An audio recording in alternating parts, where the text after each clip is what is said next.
మగువల మనసు దోచే అద్భుతమైన రంగులు, సరికొత్త డిజైన్లతో మీ సిరిమల్లె చీరలు.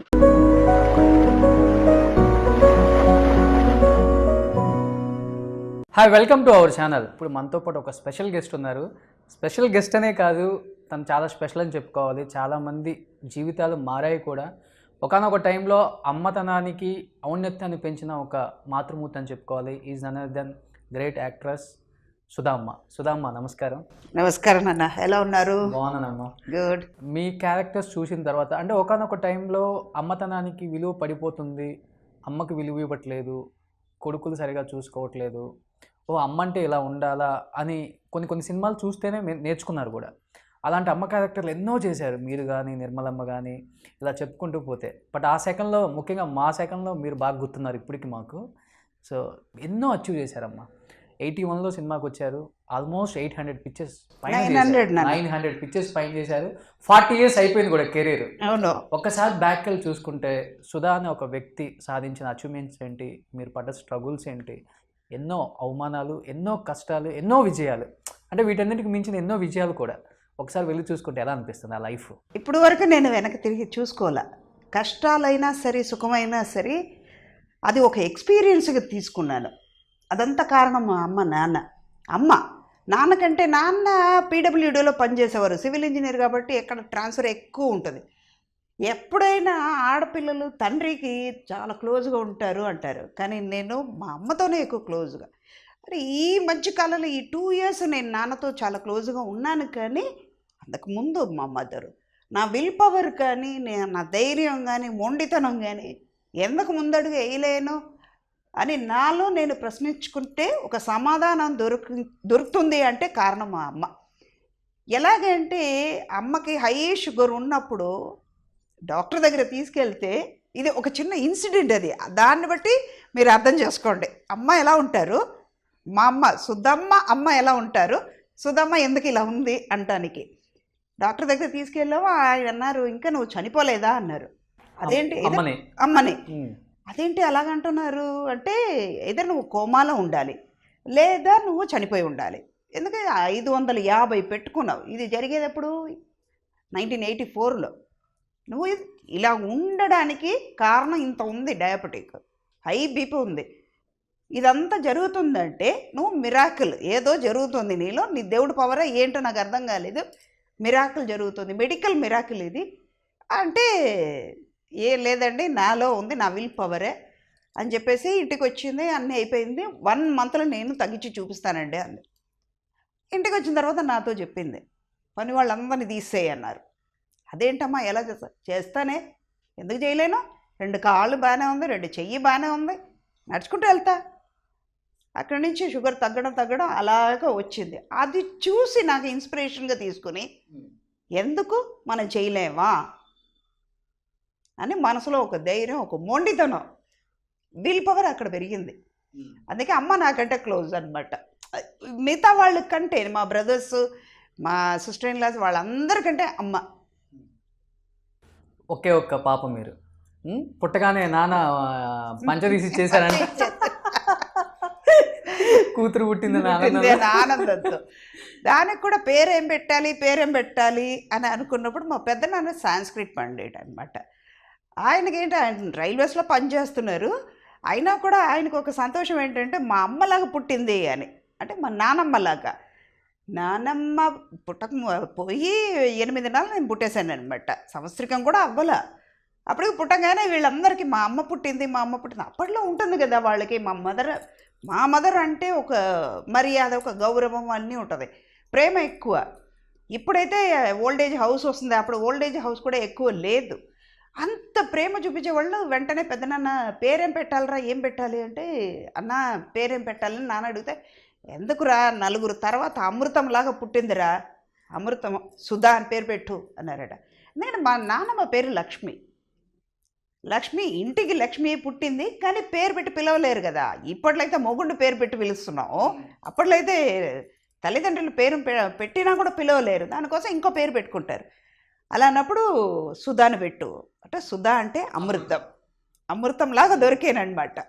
అమృతం అన్నారు కాబట్టి అడుగుతున్నాను. నిజంగా అమృతం ఏమన్నా తాగుతున్నారా? అప్పటి నుంచి చూస్తున్నాను. 40 ఇయర్స్ అయింది సినిమా ఇండస్ట్రీకి వచ్చి.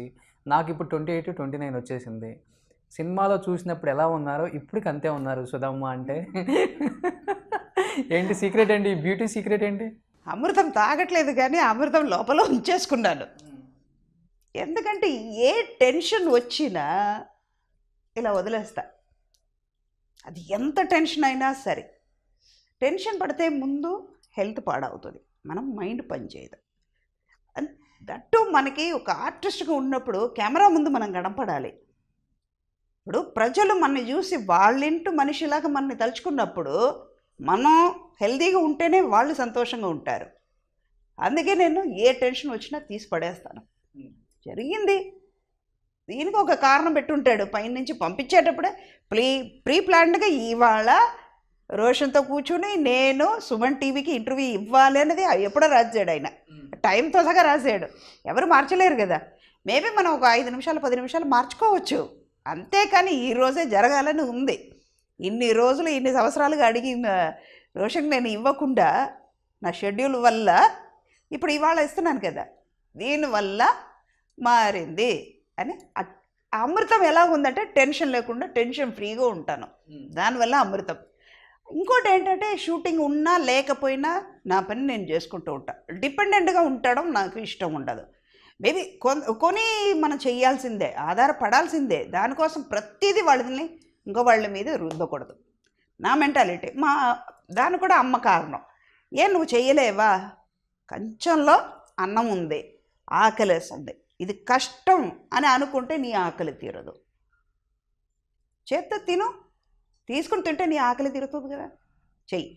అలాగే ఒక అడుగు వేసావు, రెండో అడుగు వేస్తేనే నువ్వు వెళ్ళాల్సిన చోటకి వెళ్ళగలుగుతావు. అయ్యో నేను వెళ్ళలేను అంటే అక్కడే ఆగిపోతావు. చెయ్యి అనేవాళ్ళు. ఇలాంటి నేర్పించడం వల్ల, అమృతం లోపల ఉండిపోవడం వల్ల ఇప్పుడు కూడా అలాగే ఉన్నా. అంతే సీక్రెట్ మైండ్లో ఏది పెట్టుకోను. సో యాక్చువల్గా 40 ఇయర్స్ అయ్యి ఎన్ని సినిమాలు తీసినా కానీ సుధమ్మకి మీడియా అన్న ఇంటర్వ్యూస్ అన్న పెద్దగా ఇంట్రెస్ట్ ఉండదు. ఎందుకని? అంటే ఏదైనా కాంట్రవర్సీ అయ్యిద్ది లైఫ్లో, ఎందుకు లేనిపోంది తెచ్చుకోవటం, ఇంత సాధించాము ఇంకేంటి అనిపించి అలా దూరంగా ఉండిపోయారా? అయితే బేసికల్గానే మీకు ఇంట్రెస్ట్ ఉండదా? బేసిక్గానే నాకు ఇంట్రెస్ట్ ఉండదు. ఎందుకంటే వాళ్ళ మీద తప్పు కాదు, ఎక్స్పోజింగ్ అన్నది ఏంటంటే మనం ఒకళ్ళు చెప్పి మనం చేయాల్సింది అవసరం లేదు. ఇది మీడియాని నేను సించపరిచినట్టు నేను చెప్పలేదు. ఎందుకంటే ఇప్పుడు సినిమా చూస్తే ఆటోమేటిక్గా క్యారెక్టర్ ఏంటో అర్థమైపోతుంది. సుధా అన్న ఒక ఆర్టిస్ట్ ఈ పిక్చర్లో ఉన్నారు అన్నది తెలిసిపోద్ది. తర్వాత పిక్చర్ రాకముందే ఫిలిం న్యూస్ అని ముందు వచ్చేది. అవన్నీ అన్నిట్లో ప్రొడ్యూసర్ క్లియర్గా ఇచ్చేవాళ్ళు, డైరెక్టర్తో సహా ఆర్టిస్ట్ కాస్టింగ్ ఏంటి ప్రతి ఒక్కటి వచ్చేది. A to Z ఒక ప్రోడక్ట్ గురించి అంటే అన్నీ క్లియర్గా వచ్చేది. దానివల్ల మాకు అంత అవసరం లేకపోయింది. అండ్ వన్ మోర్ థింగ్ ఏంటంటే ఆ టైం కూడా నాకు దొరికేది కాదు. మిగతా వాళ్ళకంటే నాకు లక్ ఏంటంటే 4 లాంగ్వేజ్ చేసేదాన్ని. సెకండ్ సండే అనగానే మన షూటింగ్ ఉండదు, డబ్బింగ్ ఉండదు, మన ఇండస్ట్రీకే అది సెలవు రోజు అన్నమాట. ఆయన కూడా నేను వేరెక్కడో అవుట్డోర్లో పనిచేస్తూ ఉండేదాన్ని. మా ఇంటి వాళ్ళనేవి నేను చూసా. అమ్మని ఒక్కొక్కసారి 6 నెలలకు ఒకసారి చూసేదాన్ని. కూతురు ఉందా పోయిందా అనేవాళ్ళు. ఇప్పుడు అర్థమైందా నాకు టెన్షన్ లేకపోవడం వల్ల ఇంత కూల్గా తీసుకుంటాను. అందుకే 40 ఇయర్స్ అయినా కూడా ఇప్పుడు ఇలా ఉన్నాను. అందుకే నాకు మీడియా ముందు వచ్చి ఇంటర్వ్యూ ఇవ్వాలి. ఇంకోటి నా మనస్ఫూర్తిగా చెప్తున్నాను, నాకు బయట ఆర్టిఫిషియల్గా యాక్ట్ చేయడం రాదు. ఉన్నది ఉన్నట్టే ఉంటాను. సుధా అంటే పలపల వాగుతూ ఉంటుంది, మనసులో పెట్టుకోను. అలా అన్నప్పుడు మనం ఏదైనా చెప్పి లేనిపోని ఎందుకు క్రియేట్ చేసుకోవడం, దానివల్ల కూడా కొంచెం దూరంగానే ఉన్నాం. అంతేనా? అంతే. అంటే 81లో స్టార్ట్ చేశారమ్మా మీ కెరీర్. ఆల్మోస్ట్ ఒక హీరోయిన్ అవుదాం అన్న హోప్స్తోనే ఇండస్ట్రీకి వచ్చారు. ఎవరికైనా ఉంటుంది అమ్మాయికి, నేను హీరోయిన్ అవ్వాలి. అయ్యారు కూడా. ఫస్ట్ పిక్చర్ రఘువరంతో యాక్ట్ చేశారు, మంచి. కానీ బై బ్యాడ్ లక్ అనుకోవాలా, గుడ్ లక్ అనుకోవాలా, ఆ సినిమాలు రిలీజ్ అయ్యి ఉంటే సుధా అనే ఒక వ్యక్తి ఇప్పుడు ఇండస్ట్రీలో ఉండేదా? ఉండేదని కాదు. ఎందుకంటే ఎప్పుడో గుర్తుకొస్తాయి, ఏదో ఏదో ప్రోగ్రామ్ కూడా వచ్చేది ఈటీవీలోనో మా టీవీలోనో చూసాను, వేరే ఛానల్లో చూసాను నేను. వాళ్ళని ఎత్తుకోవడం అన్నమాట. అన్వేషణ అన్వేషణ, TV9. sorry. Thank you. అయ్యో సారీ అండి, TV9 వాళ్ళు, నేను మామూలుగా ఒక ఎగ్జాంపుల్గా చెప్తున్నాను అంతే. అలాగే నేను కూడా వెళ్ళిపోయేదాన్ని. ఇది good luck for Sudha, bad luck for producers. వాళ్ళ బ్యాడ్ లక్ నాకు గుడ్ లక్ అయ్యింది.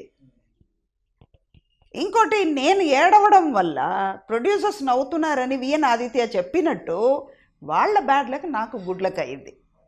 అందుకే ఇప్పటి వరకు ఉన్నాను. ఒకవేళ నేను హీరోయిన్గా సక్సెస్ అయ్యి ఉంటే వెళ్ళిపోయి ఈ పాటికి ప్యాక్ చేసి ఎక్కడ సుధగారు అని మీరు ఎత్తుక్కునేవాళ్ళు. అది జరగలేదు.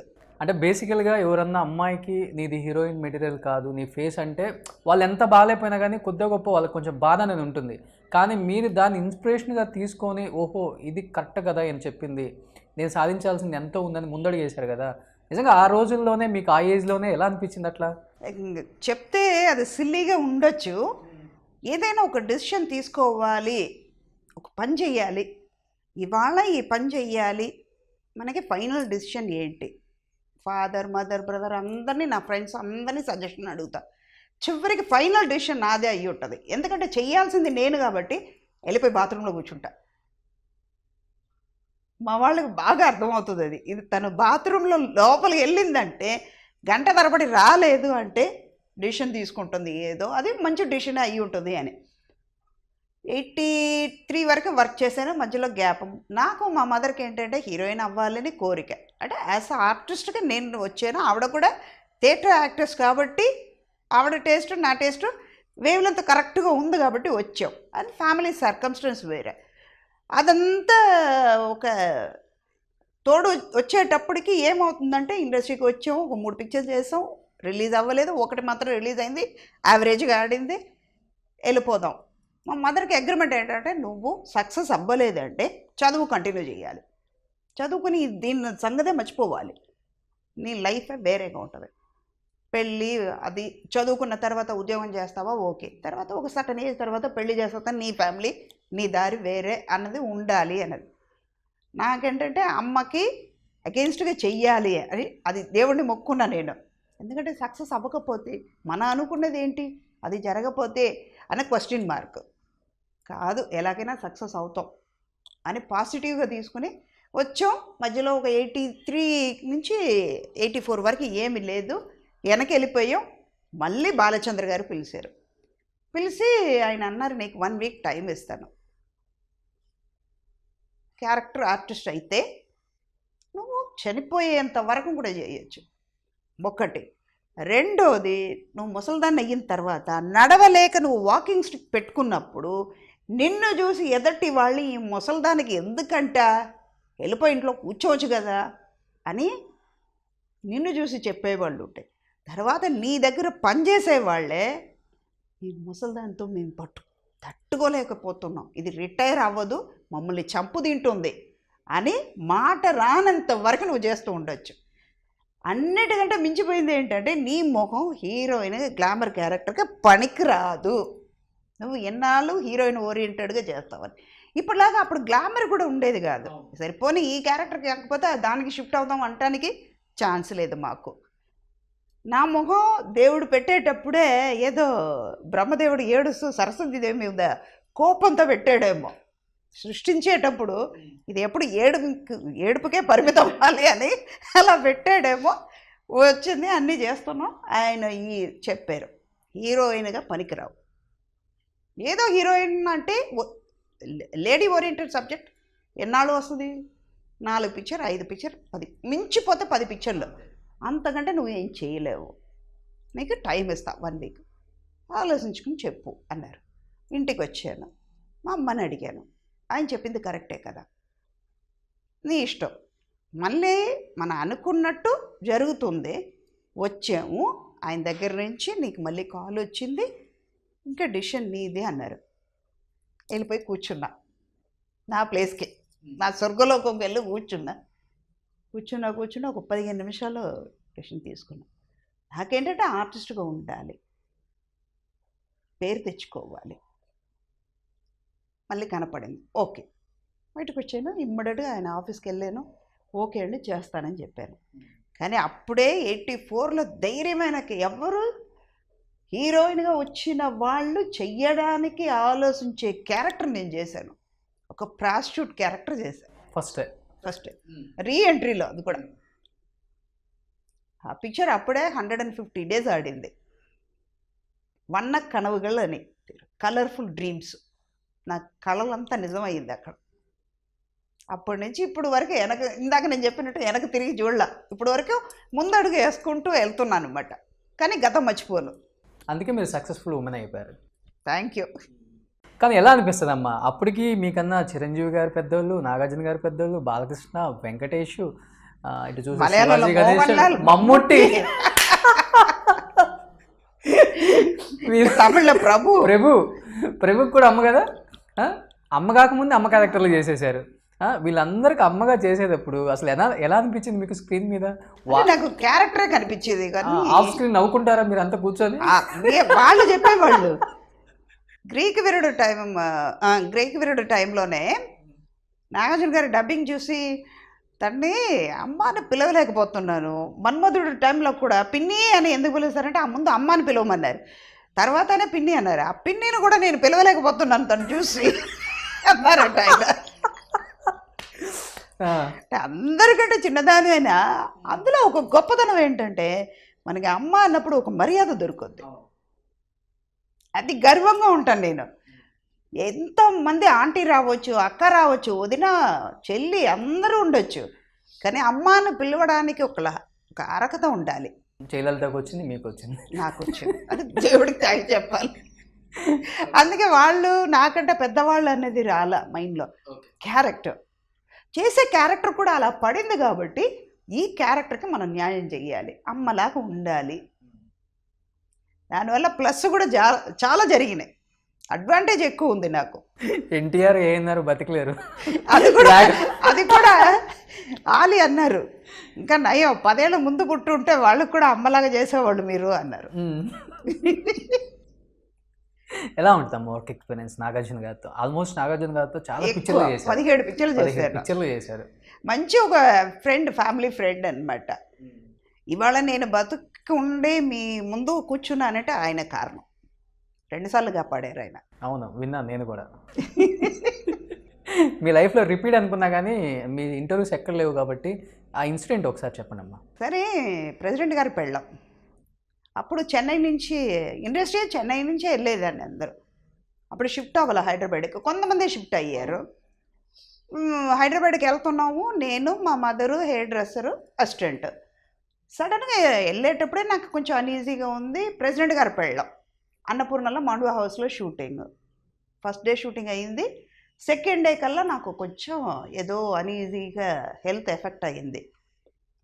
ఈవినింగ్ పెద్దరికం సినిమా అది నేను చెయ్యాల్సింది, కవిత గారి క్యారెక్టర్కి అడిగారు. అప్పుడు నేను బిజీగా ఉండడం వల్ల డేట్ లేక నేను చేయలేదు.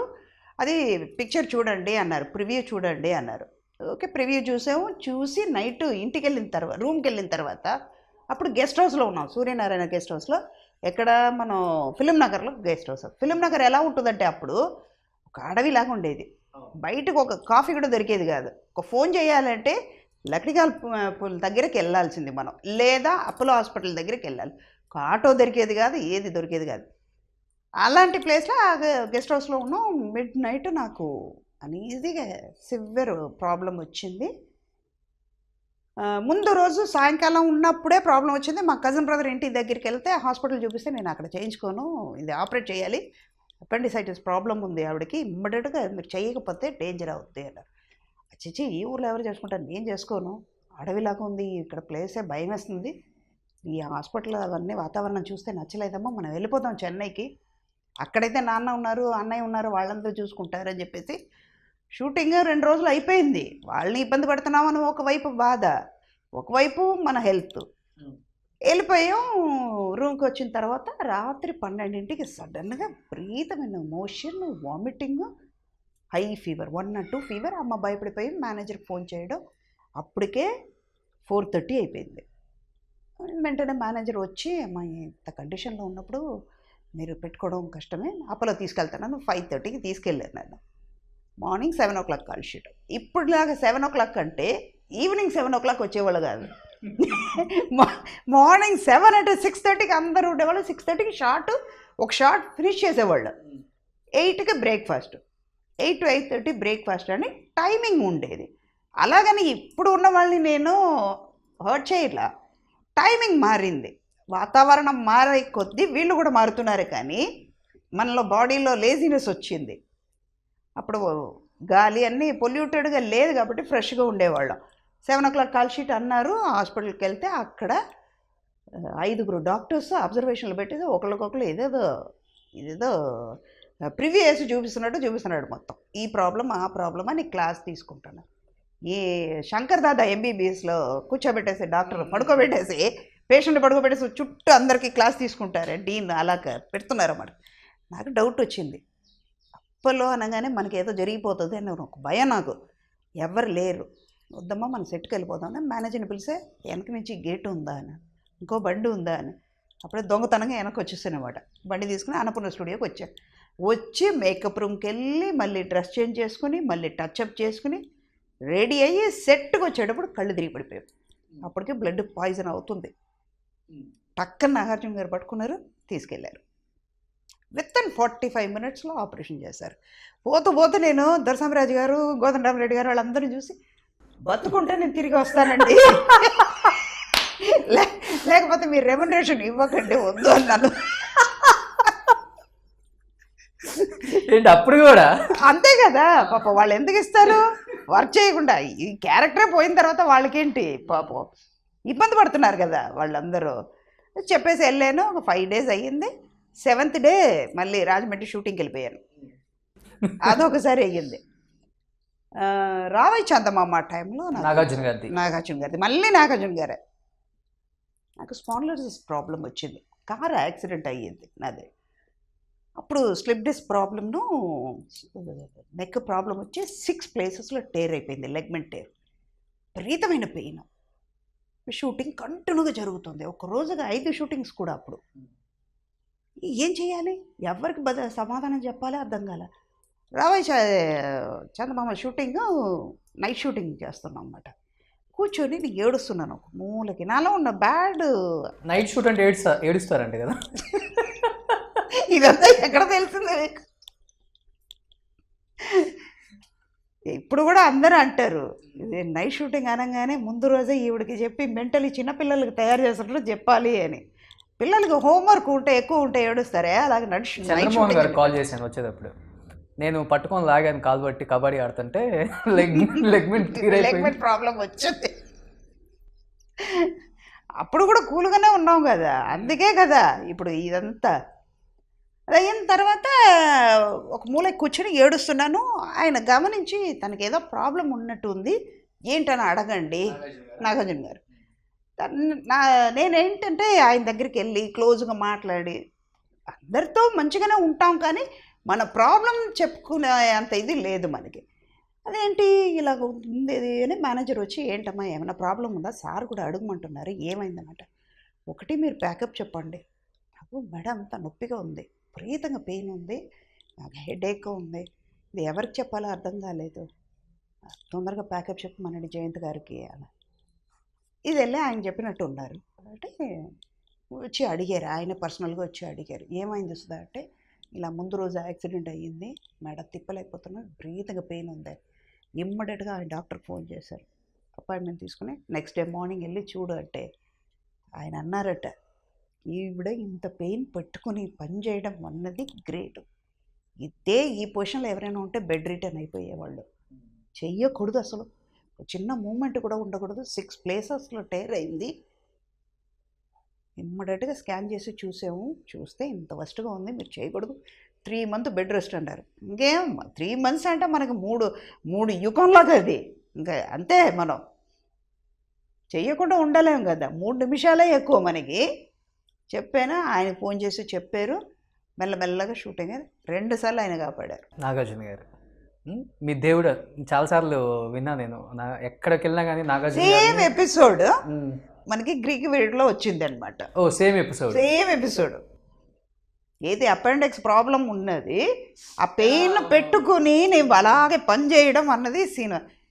సీన్ వచ్చారు, మేమిద్దరు కాంబినేషన్ అనగానే సుధా గుర్తుందా ఫ్లాష్ బ్యాక్ అన్నారు ఆయన. మర్చిపోయే సీన్ అది. నాకు ఒకటి ఏంటంటే ఒక చిన్న ప్రాబ్లం అది, నాగార్జున గారిని ఐ కాంటాక్ట్ పెట్టుకుని మాట్లాడలేను. ఇప్పుడు కూడా డైరెక్ట్గా చూసి నేను మాట్లాడలేను.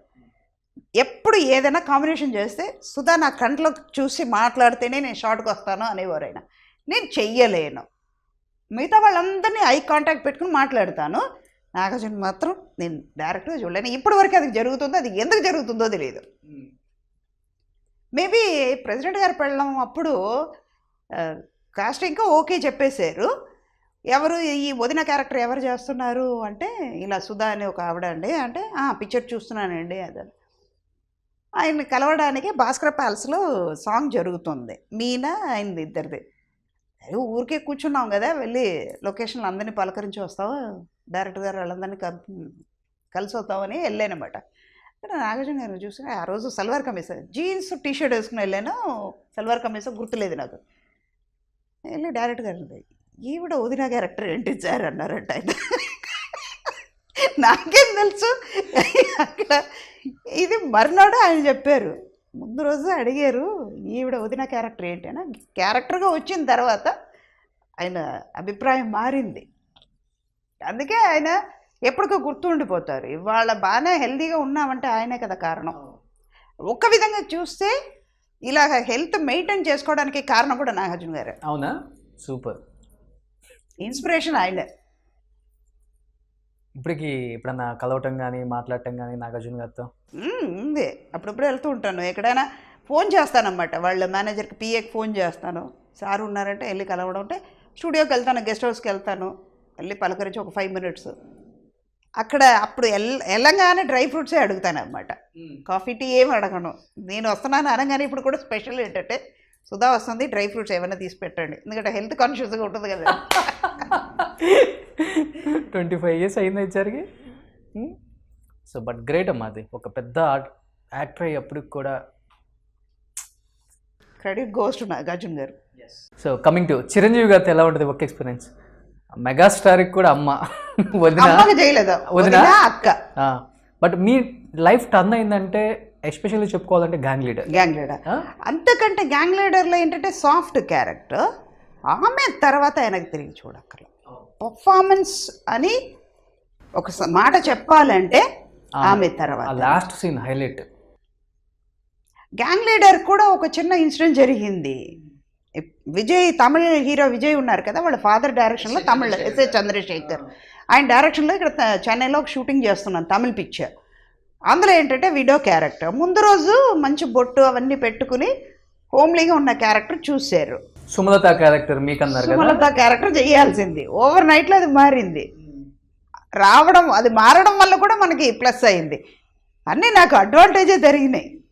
ఫస్ట్ ప్రొడ్యూసర్ బ్యాడ్ లక్ జరగడం, నేను ఇండస్ట్రీలో ఉండడం, తర్వాత ఆయన అడ్వైస్ చేయడం, అన్నీ రావడం, మళ్ళీ ఇలాంటి క్యారెక్టర్ పడ్డం. హలో బ్రదర్ చేస్తున్నాను ఈవీవి గారిది, అందులో కూడా ఏదో పెట్టాలి అన్నట్టు ఉన్నారు. నాకు నచ్చలేదు ఆ క్యారెక్టర్. చివరికి ఈవీవి గారిని అడిగాను, ఎందుకు క్యారెక్టర్ చేయాలంటే మంచి మంచి క్యారెక్టర్ చేస్తున్నప్పుడు దుర్గా ఆర్ట్స్ ఈవీవి గారు అని ఒప్పుకొని నేను చేయాల్సింది వచ్చింది. నాకు ఇష్టం లేదండి ఈ క్యారెక్టర్, అసలు తృప్తిగా లేదండి అంటే ఆయన మదర్ ఇండియా అని పిలుస్తారన్నమాట. మదర్ ఇండియా నాకు మైండ్లో ఉంది, మీరు ఆగండి అన్నారు ఆయన. కొన్నాళ్ళకి ఫోను, డేట్ కావాలండి. ఓకే అయిపోయింది, షూటింగ్ స్టార్ట్ అయింది. అది ఈవీవి సినిమా, కన్సర్న్ పేరు. ఇది ఆమె వచ్చింది. ఆమె చేస్తుంటే మొదటి నుంచి మళ్ళీ వెనక అదే కథ రిపీట్ అవుతుంది. కాముగా నుంచోవడం, ఏడవడం, ఏమండి అని మెల్లగా మాట్లాడడం, ఏ జరుగుతున్నాయి. నేను అడిగా, మళ్ళీ అదే కథకు వచ్చాం సార్, ఏం లేకుండా పెట్టారు ఎందుకండి అంటే, ఉంది మదర్ ఇండియా, ఎల్లుండి నుంచి మీ డేటే మీదే, క్లైమాక్స్ మీ మీద ఉంది, మీరు చూడండి. మహానుభావుడు ఎక్కడ పుట్టారో ఏమో తెలియదు, కానీ ఇవాళ మేము ఉన్నాం, ఉన్న పేరు చెప్పుకుంటున్నాం కదా. వాళ్ళు లేకపోవచ్చు కానీ వాళ్ళు చేసే వాళ్ళ చరిత్ర మిగిలిపోయింది కదా. ఇవాళ మేము ఉండి చెప్పగలుగుతున్నాం. ఆమె నువ్వా కోట తేల్చుకో అన్నారు ఆయన. నాకేంటంటే ఆయన మీద కాళ్ళు పెట్టి ఆ క్యారెక్టర్ చేయాలంటేనే భయం. ఒప్పుకోరు. అవును. ఎవరైనా ఒప్పుకోరు. అప్పటికి అప్పటికి పెద్ద ఆర్టిస్ట్. పెద్ద ఆర్టిస్ట్. నాకంటే ఆయన ఇంకా సీనియర్గా ఉన్నారు. చేస్తే ప్రజలు ఏమనుకుంటారు, ఈయన ఒప్పుకోవాలి ముందు ఆర్టిస్ట్గా. ఆయన కోపం చూసాం, ఒప్పుకుంటాడా, ఈయన చేస్తారా చెయ్యరా అని స్పాట్లో హర్ట్ చేస్తే ఒక ఆర్టిస్ట్గా మనకు కూడా ఇబ్బందే. డైరెక్టర్ని వెళ్ళి అడిగా, చెప్పాల్సింది నేను, రాసింది నా మైండ్లో పెట్టుకుని నేను రాశాను. అతను ఏం చెప్పేది, నువ్వు చెయ్యి నేను చెప్తాను అన్నారు. అడిగారు, కోట నువ్వేమన్నా అబ్జెక్ట్ చేస్తావా ఏంటని. క్యారెక్టర్ ఉన్నప్పుడు నేను ఎందుకు చేస్తాను సార్ అన్నారు. చేస్తాం. దాని తర్వాత విజయయాత్రకి విజయవాడ వెళ్తే స్క్రీన్ చింపేశారు, అది ట్రిమ్మింగ్ చేశారని. ఆ డైలాగ్తో సహా ఉంటేనే పిక్చర్ ఆడగలుగుద్దే అని తర్వాత వచ్చింది. గుర్తుందా ఆ డైలాగ్ అమ్మా? ఇప్పుడు ఒక చిన్న పదం మాత్రమే గుర్తుంది. ఒకసారి. పురాణాలు. ఆ పురాణాలను అడ్డుపెట్టుకునే మీ మగజాతి మా ఆడవాళ్ళ మీద అధికారం చలాయిస్తున్నారు. ఏది, కుష్ఠరోగిని కట్టుకున్న భార్య అని చూపిస్తారే కానీ కుష్ఠరోగిని కట్టుకున్న భర్తని చూపించమను. ఎరా, నన్ను పెట్టుకుని జూతమాడే అధికారం మీకే ఎవరిచ్చారు అని ద్రౌపది ఆనాడే అడిగుంటే మా ఆడవాళ్ళకి ఈ స్థితి వచ్చేది కాదు. నన్ను నిప్పులో దూకుమని చెప్పే అధికారం నీకు ఎవరా ఇచ్చారు అని సీత ఆనాడే రాముణ్ణి అడిగుంటే మా ఆడజాతికి ఈ గతి వచ్చుండేది కాదు అంట. అది చేసేటప్పటికి గుండె తద్దడం అంటుంది, చెమట పడుతుంది, భయం. కానీ అది చూసాడు. ఇప్పుడు చెప్పేటప్పుడే నాకు ఒక లాగా ఉంది. అది అంటే క్యారెక్టర్గా ఇన్వాల్వ్ అయ్యేటప్పటికి ఆర్టిస్ట్కి అది ఒక్కటే లక్ అనమాట. ఒక్క సీన్ చాలు మనం చేయడానికి, ఒక్క సీన్ చాలు, ఒక్క షాట్ చాలు ఆర్టిస్ట్కి పర్ఫార్మెన్స్లో కొట్టుకుంటాం. ఈవెన్ గ్యాంగ్ లీడర్లో కూడా మీ డైలాగ్స్ లేకపోయినా కళ్ళతోనే యాక్టింగ్ చేశారు అసలు. చాలు ఒక్క సీన్, ఆ శారీ ఇచ్చే సీన్ ఒక్కటి చాలు. తర్వాత పట్టు చీర కట్టుకుని ఆ మురళీమోహన్ ఫోటో పట్టుకుని అవును నా మీద నిందలు వేయడానికి డ్రైవర్ని పంపిస్తారు. వాళ్ళు చెడ్డవాళ్ళు, నేను మంచిదాన్ని అక్కడే చూపించారు. కానీ ఆ క్యారెక్టర్ మీద సింపతి క్రియేట్ అయింది కదా. ఏదైనా నేను సుమలత క్యారెక్టర్ చేసి ఉంటే అంత అయ్యేది కాదు. ఎలా ఉంటారు మా off screen on screen Chiranjeevi గారు, మెగాస్టార్ ఇండస్ట్రీకి?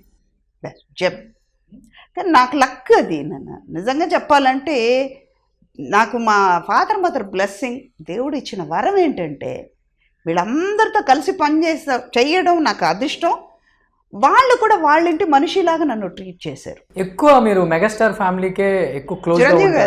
నాగార్జున గారి ఫ్యామిలీ, నాగార్జున ఫ్యామిలీ అయినా, బట్ బయట ఎక్కువైతే మెగాస్టార్ ఫ్యామిలీ అందరికి కూడా సుధమ్మ అంటే బాగా అందరికీ వచ్చాయి. వీళ్ళందరూ చిన్నపిల్లలు కదా. గ్యాంగ్ లీడర్ చేసేటప్పుడు రామ్ చరణ్ 7 years 8 years వచ్చి కోక్ తాగుతున్నాను ఆంటీ అనేవాడు.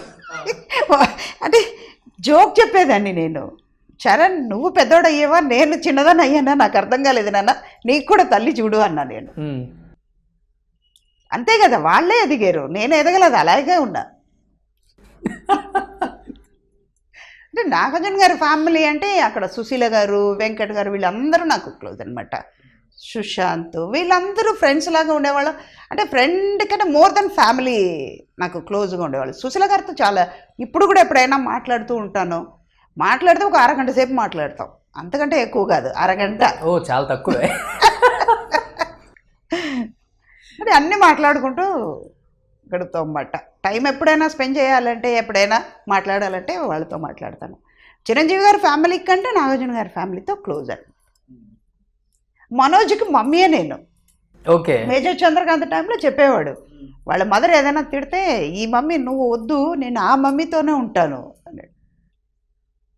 మమ్మీ అని గట్టిగా అరిసాడు జుమ్మంది నాదం. అప్పుడు ఎందుకురా అలా అరుస్తావు అంటే, ఇంకా మారలేదురా నువ్వు, అలాగే చిన్నప్పుడు ఎలా ఉన్నావో అలాగే ఉన్నావురా అంటే, అవును మమ్మీని చూస్తే అలాగే కదా అరవాలి. బట్ బాలకృష్ణ గారి ఫస్ట్ పిక్చర్ కదా మీరు మేడం తెలుగులో వదినగా, తల్లిదండ్రులు వదినగా చేశారు. వదిన తర్వాత బాలకృష్ణ సుల్తాన్లో అవన్నీ కూడా తల్లిగా కూడా చేశాను. పరవీర్ చక్రాల తల్లి. తల్లి తల్లి తల్లి ఎలా ఉంటుంది బాలయ్య బాబుతో? యాక్టింగ్ నేర్చుకోవచ్చు, యాక్టివ్గా ఎలా ఉండాలనేది కూడా నేర్చుకోవచ్చు బాలయ్యతో. ఎందుకంటే తను ఉన్న చోట యాక్టివ్గా చేసేస్తారు. ఆయన పాజిటివ్ ఎనర్జీ ఎక్కువ ఉంటుంది బాలయ్యతో. ఆయన విషయాలు, ఆయన నాలెడ్జ్, అంత నాలెడ్జబుల్ పర్సన్ కాబట్టి ఆయన చెప్పే విధం కూడా అన్నిట్లో, ఒక మేకప్ గురించి కానీ, ఫుడ్ గురించి కానీ, చేసే మన వృద్ధి గురించి కానీ అన్నిట్లో తనకి నాలెడ్జ్ ఉంటుంది కాబట్టి ఆయనతో మాట్లాడితే అన్నీ నేర్చుకోవచ్చు. పాజిటివ్ ఎనర్జీ మనకు కూడా వస్తుంది. బాలయ్య బాబు బాలయ్య అలానే తండ్రి గారితో కూడా చేశారు మేజర్ చంద్రకాంత్. అమ్మగా చేయకపోయినా కానీ కూతురుగానే చేశారు.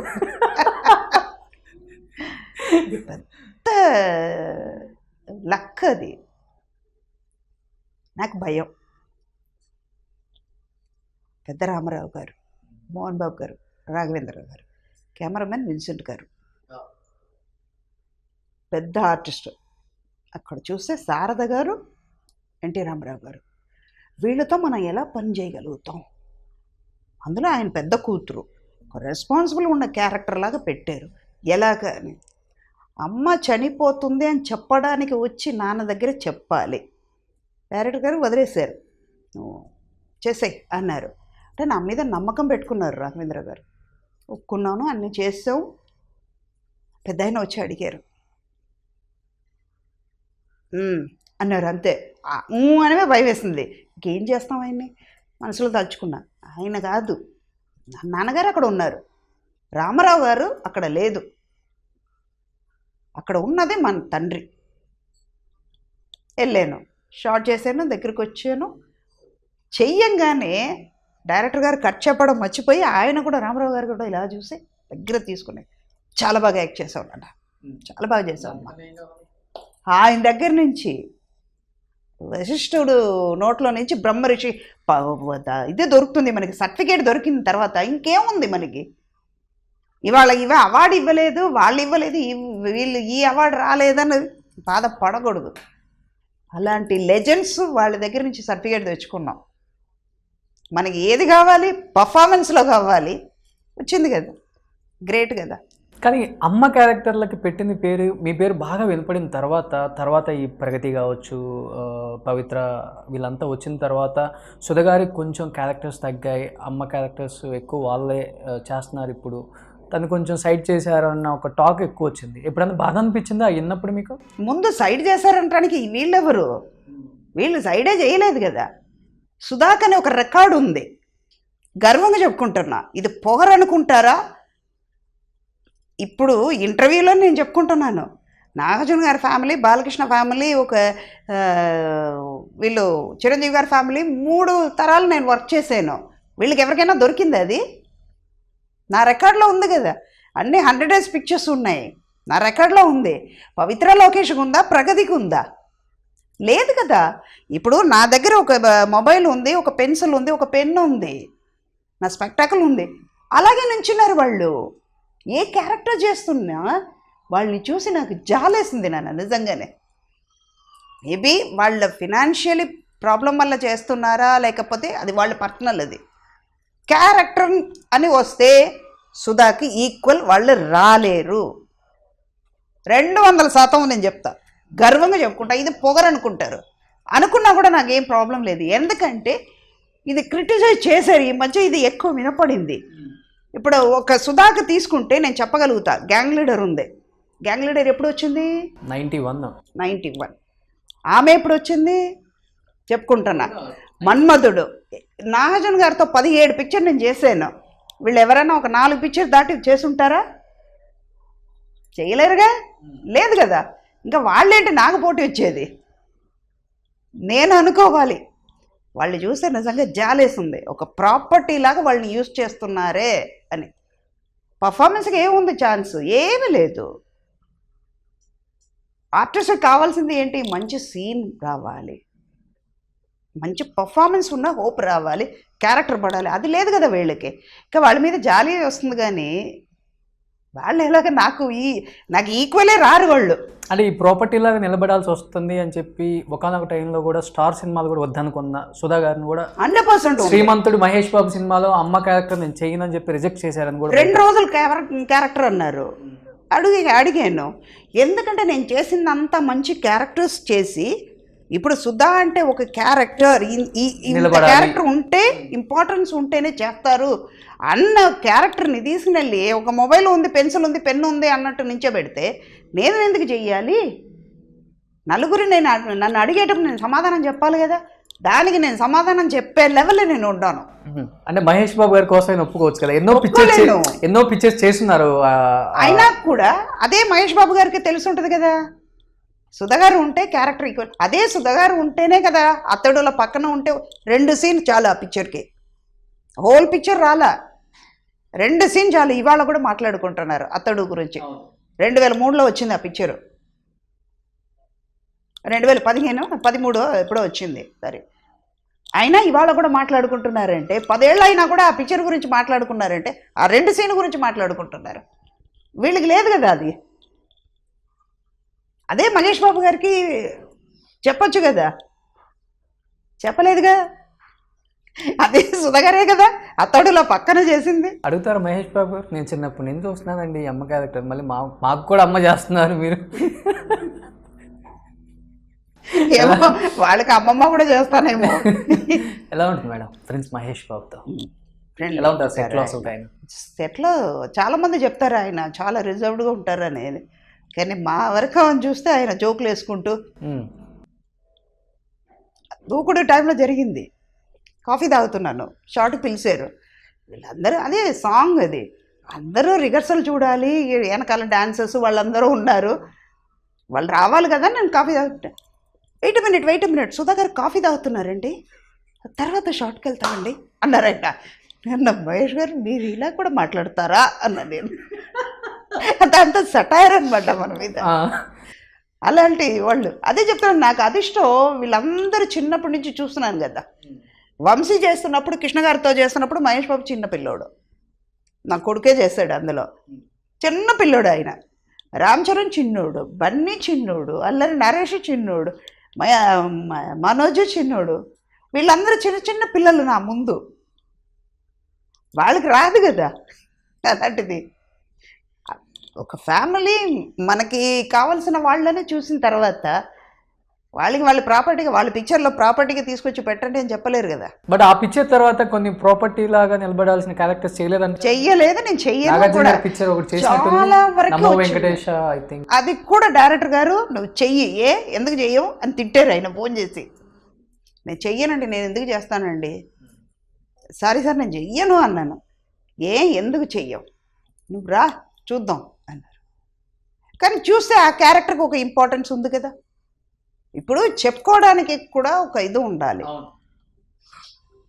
మహేష్ బాబు పిక్చర్లో నేను చేశాను, 100 మంది ఆర్టిస్ట్ ఉన్నప్పుడు ఒక సుధా మాత్రం కనపడదు. ఇప్పుడు నమో వెంకటేశ్వర ఉందంటే నేను, భరణి గారు, నాగార్జున గారు ముగ్గురే ఉన్నాం. ఆ సీన్లో ఎవరు లేరు కదా, మా ముగ్గురినే చూస్తారు. అలా కాదు సీమంతుడిలో, అలా కాదు కదా, 100 మంది ఉన్నారు, ముక్కు మొహం తెలియని వాళ్ళందరూ ఉన్నారు. వాళ్ళతో నేను ఉంటే నన్ను వాళ్ళు ఒకరిలాగానే చూస్తారు కదా. ఆ మహేష్ బాబు పక్కన సుధా ఉందని చెప్పరు కదా, అక్కడ మహేష్ బాబుని చూస్తారు కానీ సుధాని చూడరు కదా. అందుకే చేయలే. కానీ అందరూ అడుగుతున్నారు, చాలా వరకు వస్తుంది. క్యారెక్టర్ అడగంగానే మనసు చంపుకుని నేను వెళ్ళి ప్రాపర్టీ లాగా ఉండలేను నాన్న. ఎంతో అచీవ్ అయ్యారు. చెయ్యలా, ఇంకా చెయ్యాల్సింది చాలా ఉన్నాయి. ఇప్పుడే నేను మొదటి మెట్టు ఎక్కేటప్పుడు కింద తోస్తారంటే నేను ఎలా పైకి ఎక్కగలుగుతాను? కానీ నేను ఎక్కగలుగుతా, నాకనే ఒక మెట్టు ఉంటుంది కదా, అక్కడికి వెళ్ళి రీచ్ అవుతాను. నాగేశ్వరరావు గారితో ఎలా ఉంటుంది ఒక ఎక్స్పీరియన్స్? చాలా, అదే అదిష్టం కొద్ది. ఒక్కొక్కసారి నేను అనుకుంటాను, మా అమ్మని తిట్టుకుంటా, ఒకవేళ అమ్మ 10 ఏళ్ళు ముందు పుట్టుంటే ఉన్న కూతురు ఇంకా 10 ఏళ్ళ ముందు పుట్టించేది కదా. సావిత్రి గారు వాళ్ళతో కూడా, మహానటి సావిత్రి చూసేటప్పుడు నిజంగా నేను అదే అనుకున్నా, అదృష్టం లేకుండా పోయింది, వాళ్ళతో కలిసి పనిచేసే అదృష్టం లేకుండా పోయింది. ఇంటికి వచ్చి బాధపడ్డాను నేను. ఒక 10 ఏళ్ళ ముందు పుట్టుంటే మేబీ వయసు పెరిగి ఉంటుంది, అప్పుడు ఇప్పుడు అమ్మ చేస్తున్నాను, అప్పుడు అమ్మమ్మ చేస్తూ ఉంటుంటాను అంతే. అమ్మమ్మ నానమ్మ చేస్తూ ఉండుంటా, లేదా బామ్మ క్యారెక్టర్ చేస్తుంటా. అంతేగాని ఇండస్ట్రీ నుంచి మాత్రం నేను వెళ్ళిపోను. బాలచంద్ర గారు చెప్పిన మాట అది నిజమైతే కానీ నేను ఇండస్ట్రీ నుంచి వెళ్ళను. కేజీ పెవికాలు కాలు కింద పెట్టుకున్నావు, ఎందుకు వెళ్తావు? నాగేశ్వరరావు గారితో చాలా నేర్చుకోవచ్చు. రామారావు గారితో భయంతో ఉంటుంది, సెట్ సైలెంట్గా ఉంటుంది, నేర్చుకోవచ్చు ఆయన పర్ఫార్మెన్స్ చూసి. నాగేశ్వరరావు గారితో ఏంటంటే ఒక ఫ్రెండ్లీ నేచర్ ఉంటుంది, బాగా జోకులు వేస్తారు. అలాగని మేము మించిపోయి లెవెల్ దాటిపోయి ఆయనతో చనువుగా మాట్లాడేవాళ్ళం కాదు. కాలు మీద కాలు వేసేసుకొని ఆయన పక్కన వెళ్ళి కూర్చుని అలా మాట్లాడేవాళ్ళు కాదు. దూరంగా కూర్చొని వాళ్ళని గమనిస్తూ, ఓ వీళ్ళు ఇలాగ ఉండొచ్చు, సెట్కి వచ్చిన తర్వాత వాళ్ళని నేర్పించేవాళ్ళు, అలాగ నేర్చుకునేవాళ్ళం.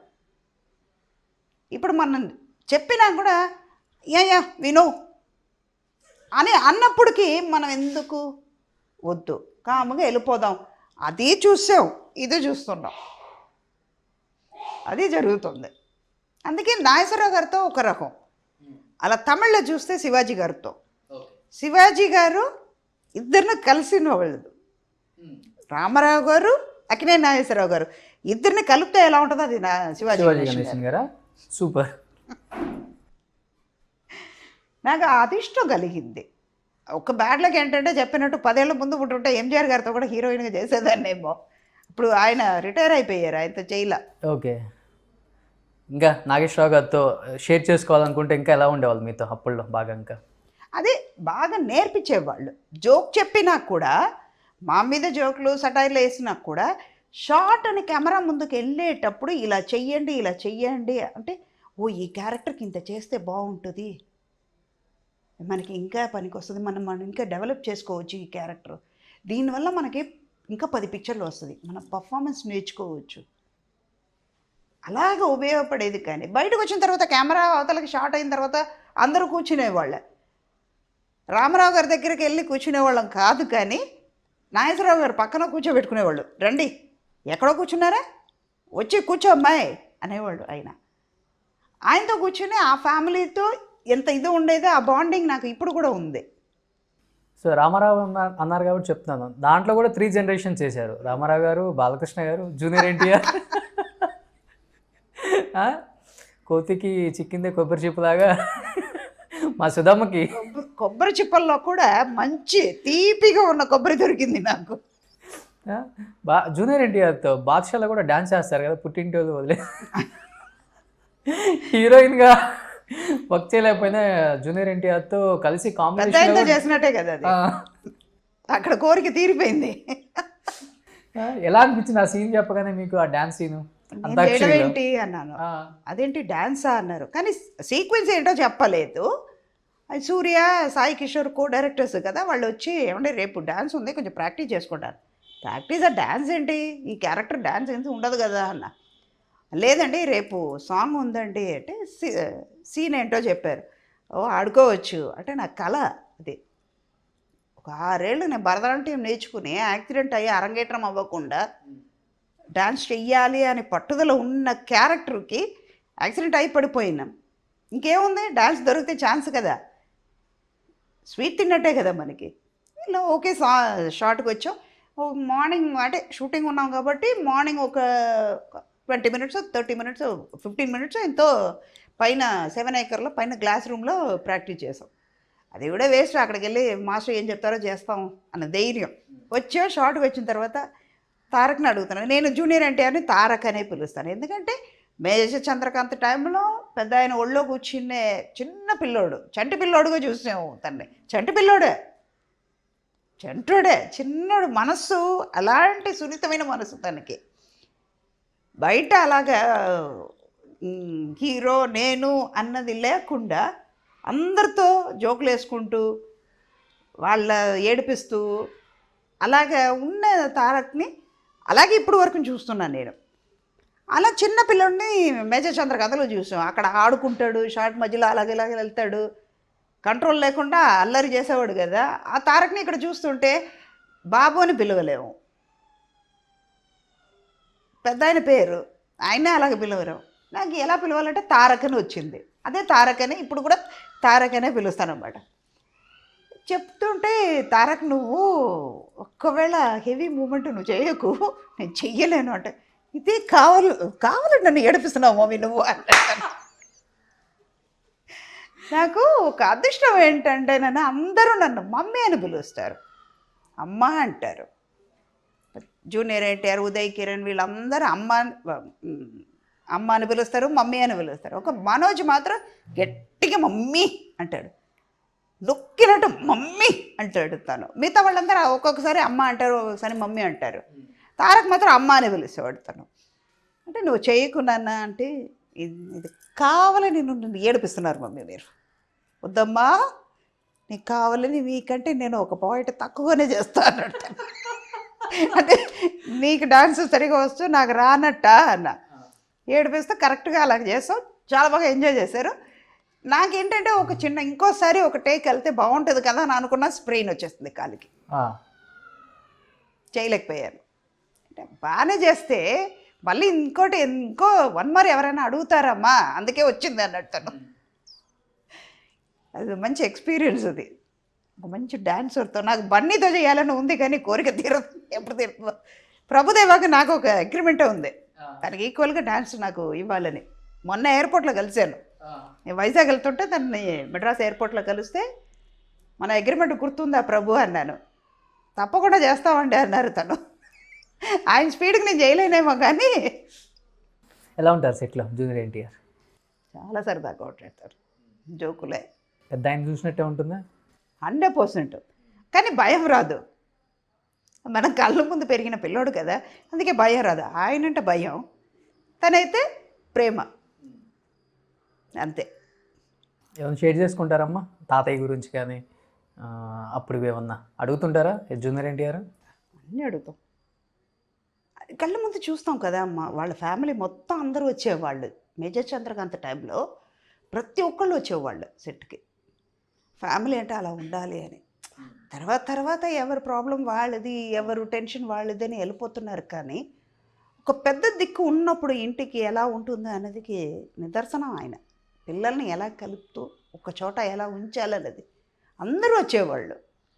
ఇవాళ బాలకృష్ణ, రేపు హరికృష్ణ, అలాగ అందరూ, మోహన్ కృష్ణ గారు అందరూ వచ్చేవాళ్ళు సెట్కి. భలే ఉండేది సరదాగా, ఒక పెళ్ళికి వెళ్ళినట్టే మేజర్ చంద్రకాంత్ చేయడం. సో బన్నీతో ఎప్పుడు వేస్తున్నారు స్టెప్పులు మళ్ళీ? ఏమో బన్నీ ఎప్పుడు పిలుస్తాడో అప్పుడు అది బన్నీ ఒప్పుకోవాలి, డైరెక్టర్ ఒప్పుకోవాలి, ప్రొడ్యూసర్ ఒప్పుకోవాలి, ఇన్ని ఉన్నాయి. బన్నీ కూడా కామెడీ బాగా చేస్తుంటారు కదా, ఇది కూడా అనుకోకుండా వచ్చిన ఒక కామెడీ ఆ సన్నివేశమే కదా, డ్యాన్స్ కూడా అంతాక్షరి అంటే అది అలా రావాలి, కుదరాలి కదా. అది డైరెక్టర్ రైటర్ చేతిలో ఉంది. ఫస్ట్ రైటర్ పెన్లో ఉంది, ఆ పెన్ ఏమో దిగాలి పేపర్లోకి, అది ఇంప్లిమెంట్ అవ్వాలి, డైరెక్టర్ చేతికి వెళ్ళాలి, అది రావాలి, ప్రొడ్యూసర్ ఒప్పుకోవాలి, డైరెక్టర్ ఒప్పుకోవాలి, హీరో ఒప్పుకోవాలి, చివరికి సుధా ఒప్పుకొని డ్యాన్స్ చేయగలిగాలి. ఇంత ఉంది. ఎలా ఉంటుంది బన్నీతో వర్క్ ఎక్స్పీరియన్స్? ఆల్మోస్ట్ చేశారు కదా, చాలా బన్నీ చేశారు, చాలా పిక్చర్లు చేసాం బన్నీతో కూడా. అర్జున్కి మిగతా వాళ్ళ కంటే కేరళ మలయాళం పిక్చర్కి వెళ్తే నన్ను ముట్టుకుని ఇలాగిలా అనేవాళ్ళు, ఇలా తాగి అమ్మ బన్నీని పట్టుకున్నారని. అంటే బన్నీని పట్టుకున్నాను అని, అంత ఫ్యాన్ గ్రేస్ ఉంది బన్నీకి. నేను ఎవరిని చూడలే అలాగా, ఒక బన్నీ తప్ప. అది తమిళ్లో చూస్తే అజిత్ గారికి ఉంది, చాలా ఉంది. బన్నీకి అయితే అజిత్ కంటే బన్నీకి ఎక్కువ ఉంది. కేరళలో అదర్ స్టేట్లో ఉండడం, ఇప్పుడు మన స్టేట్లో ఉండడం వేరే, డైహార్డ్ ఫ్యాన్స్ ఉంటారు, కానీ బయట ఉండడం ఆశ్చర్యం కదా. ఒక కేరళ ఎక్కడికి సంబంధమే లేదు. చెప్పారా బన్నీకి ఎప్పుడన్నా? చెప్పాను, నేను ఆ స్టేట్ నేను వెళ్ళిపోయి ఇలా అంటుంటే అదేంటమ్మా అంటే, లేదు కేరళలో ఇలాగే చేశారు, వాళ్ళు తలుచుకున్నారు కదా అందుకే నేను చేశాను అన్నాను. ఎలా జోవెల్గా ఉంటారా లేకపోతే బాగా రిజర్వ్డ్ ఆయన కూడా? కాదు, అదే నాకు వచ్చిన అదృష్టం. అందరితో జోకులు, అందరూ ఫ్రెండ్లీగా ఉండడం. కానీ ఏంటంటే వాళ్ళ ఇంటి మనిషిలాగా ట్రీట్ చేసేవాళ్ళు కాబట్టి అన్నీ షేర్ చేసుకునేవాళ్ళు. బట్ ఒక్కటి, నేను ఆ పర్సనల్ వరకే వెళ్ళను. మనకైనా ఒక లిమిట్ ఉంది. వాళ్ళ ప్రైవసీకి మనం ఎంటర్ అవ్వకూడదు. అసలు ఆర్టిస్ట్గా మనం ఎంత చెయ్యాలో అంతవరకు. వాళ్ళు మన మీద ఉన్న మర్యాదని మనం కాపాడుకోవాలి. కానీ సుధమ్మ అందరితో వర్క్ చేశారు కానీ ప్రభాస్తో వర్క్ చేయలేదు అనుకుంటా. ప్రభాస్తో చేశాను. ఏ cinema? Bujjigadu made in Chennai మొన్న. ఓ చేశారు కదా బుజ్జిగాడు. ఆ తర్వాత క్యారెక్టర్ చేయలేదు అనుకుంటా తనకి. యోగి వచ్చింది, డేట్ లేక చేయలేకపోయాను. ఓ శారదా గారి క్యారెక్టర్. శారద గారి క్యారెక్టర్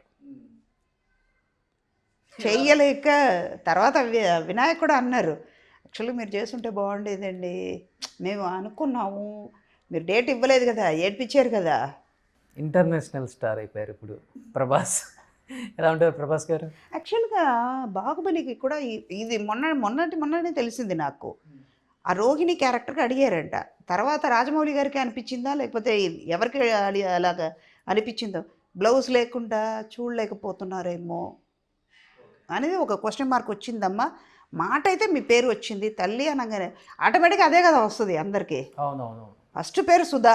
సుధా లేకపోతే చూడలేదు కదా ఇప్పటి వరకు. చూడలేదు కదా, అలాగ అనిపించి ఉండొచ్చేమో అని మిస్ అయ్యారన్నమాట. మిస్ అయ్యారు. ఎలా ఉంటారు ప్రభాస్? ప్రభాస్తో ఎక్కువ కాంబినేషన్ లేదు కాబట్టి తనతో ఎక్కువ వర్క్ చేయలే. మున్నాలో కూడా ఎక్కువ రోజులు లేదు, 2 or 3 days పనిచేసాం.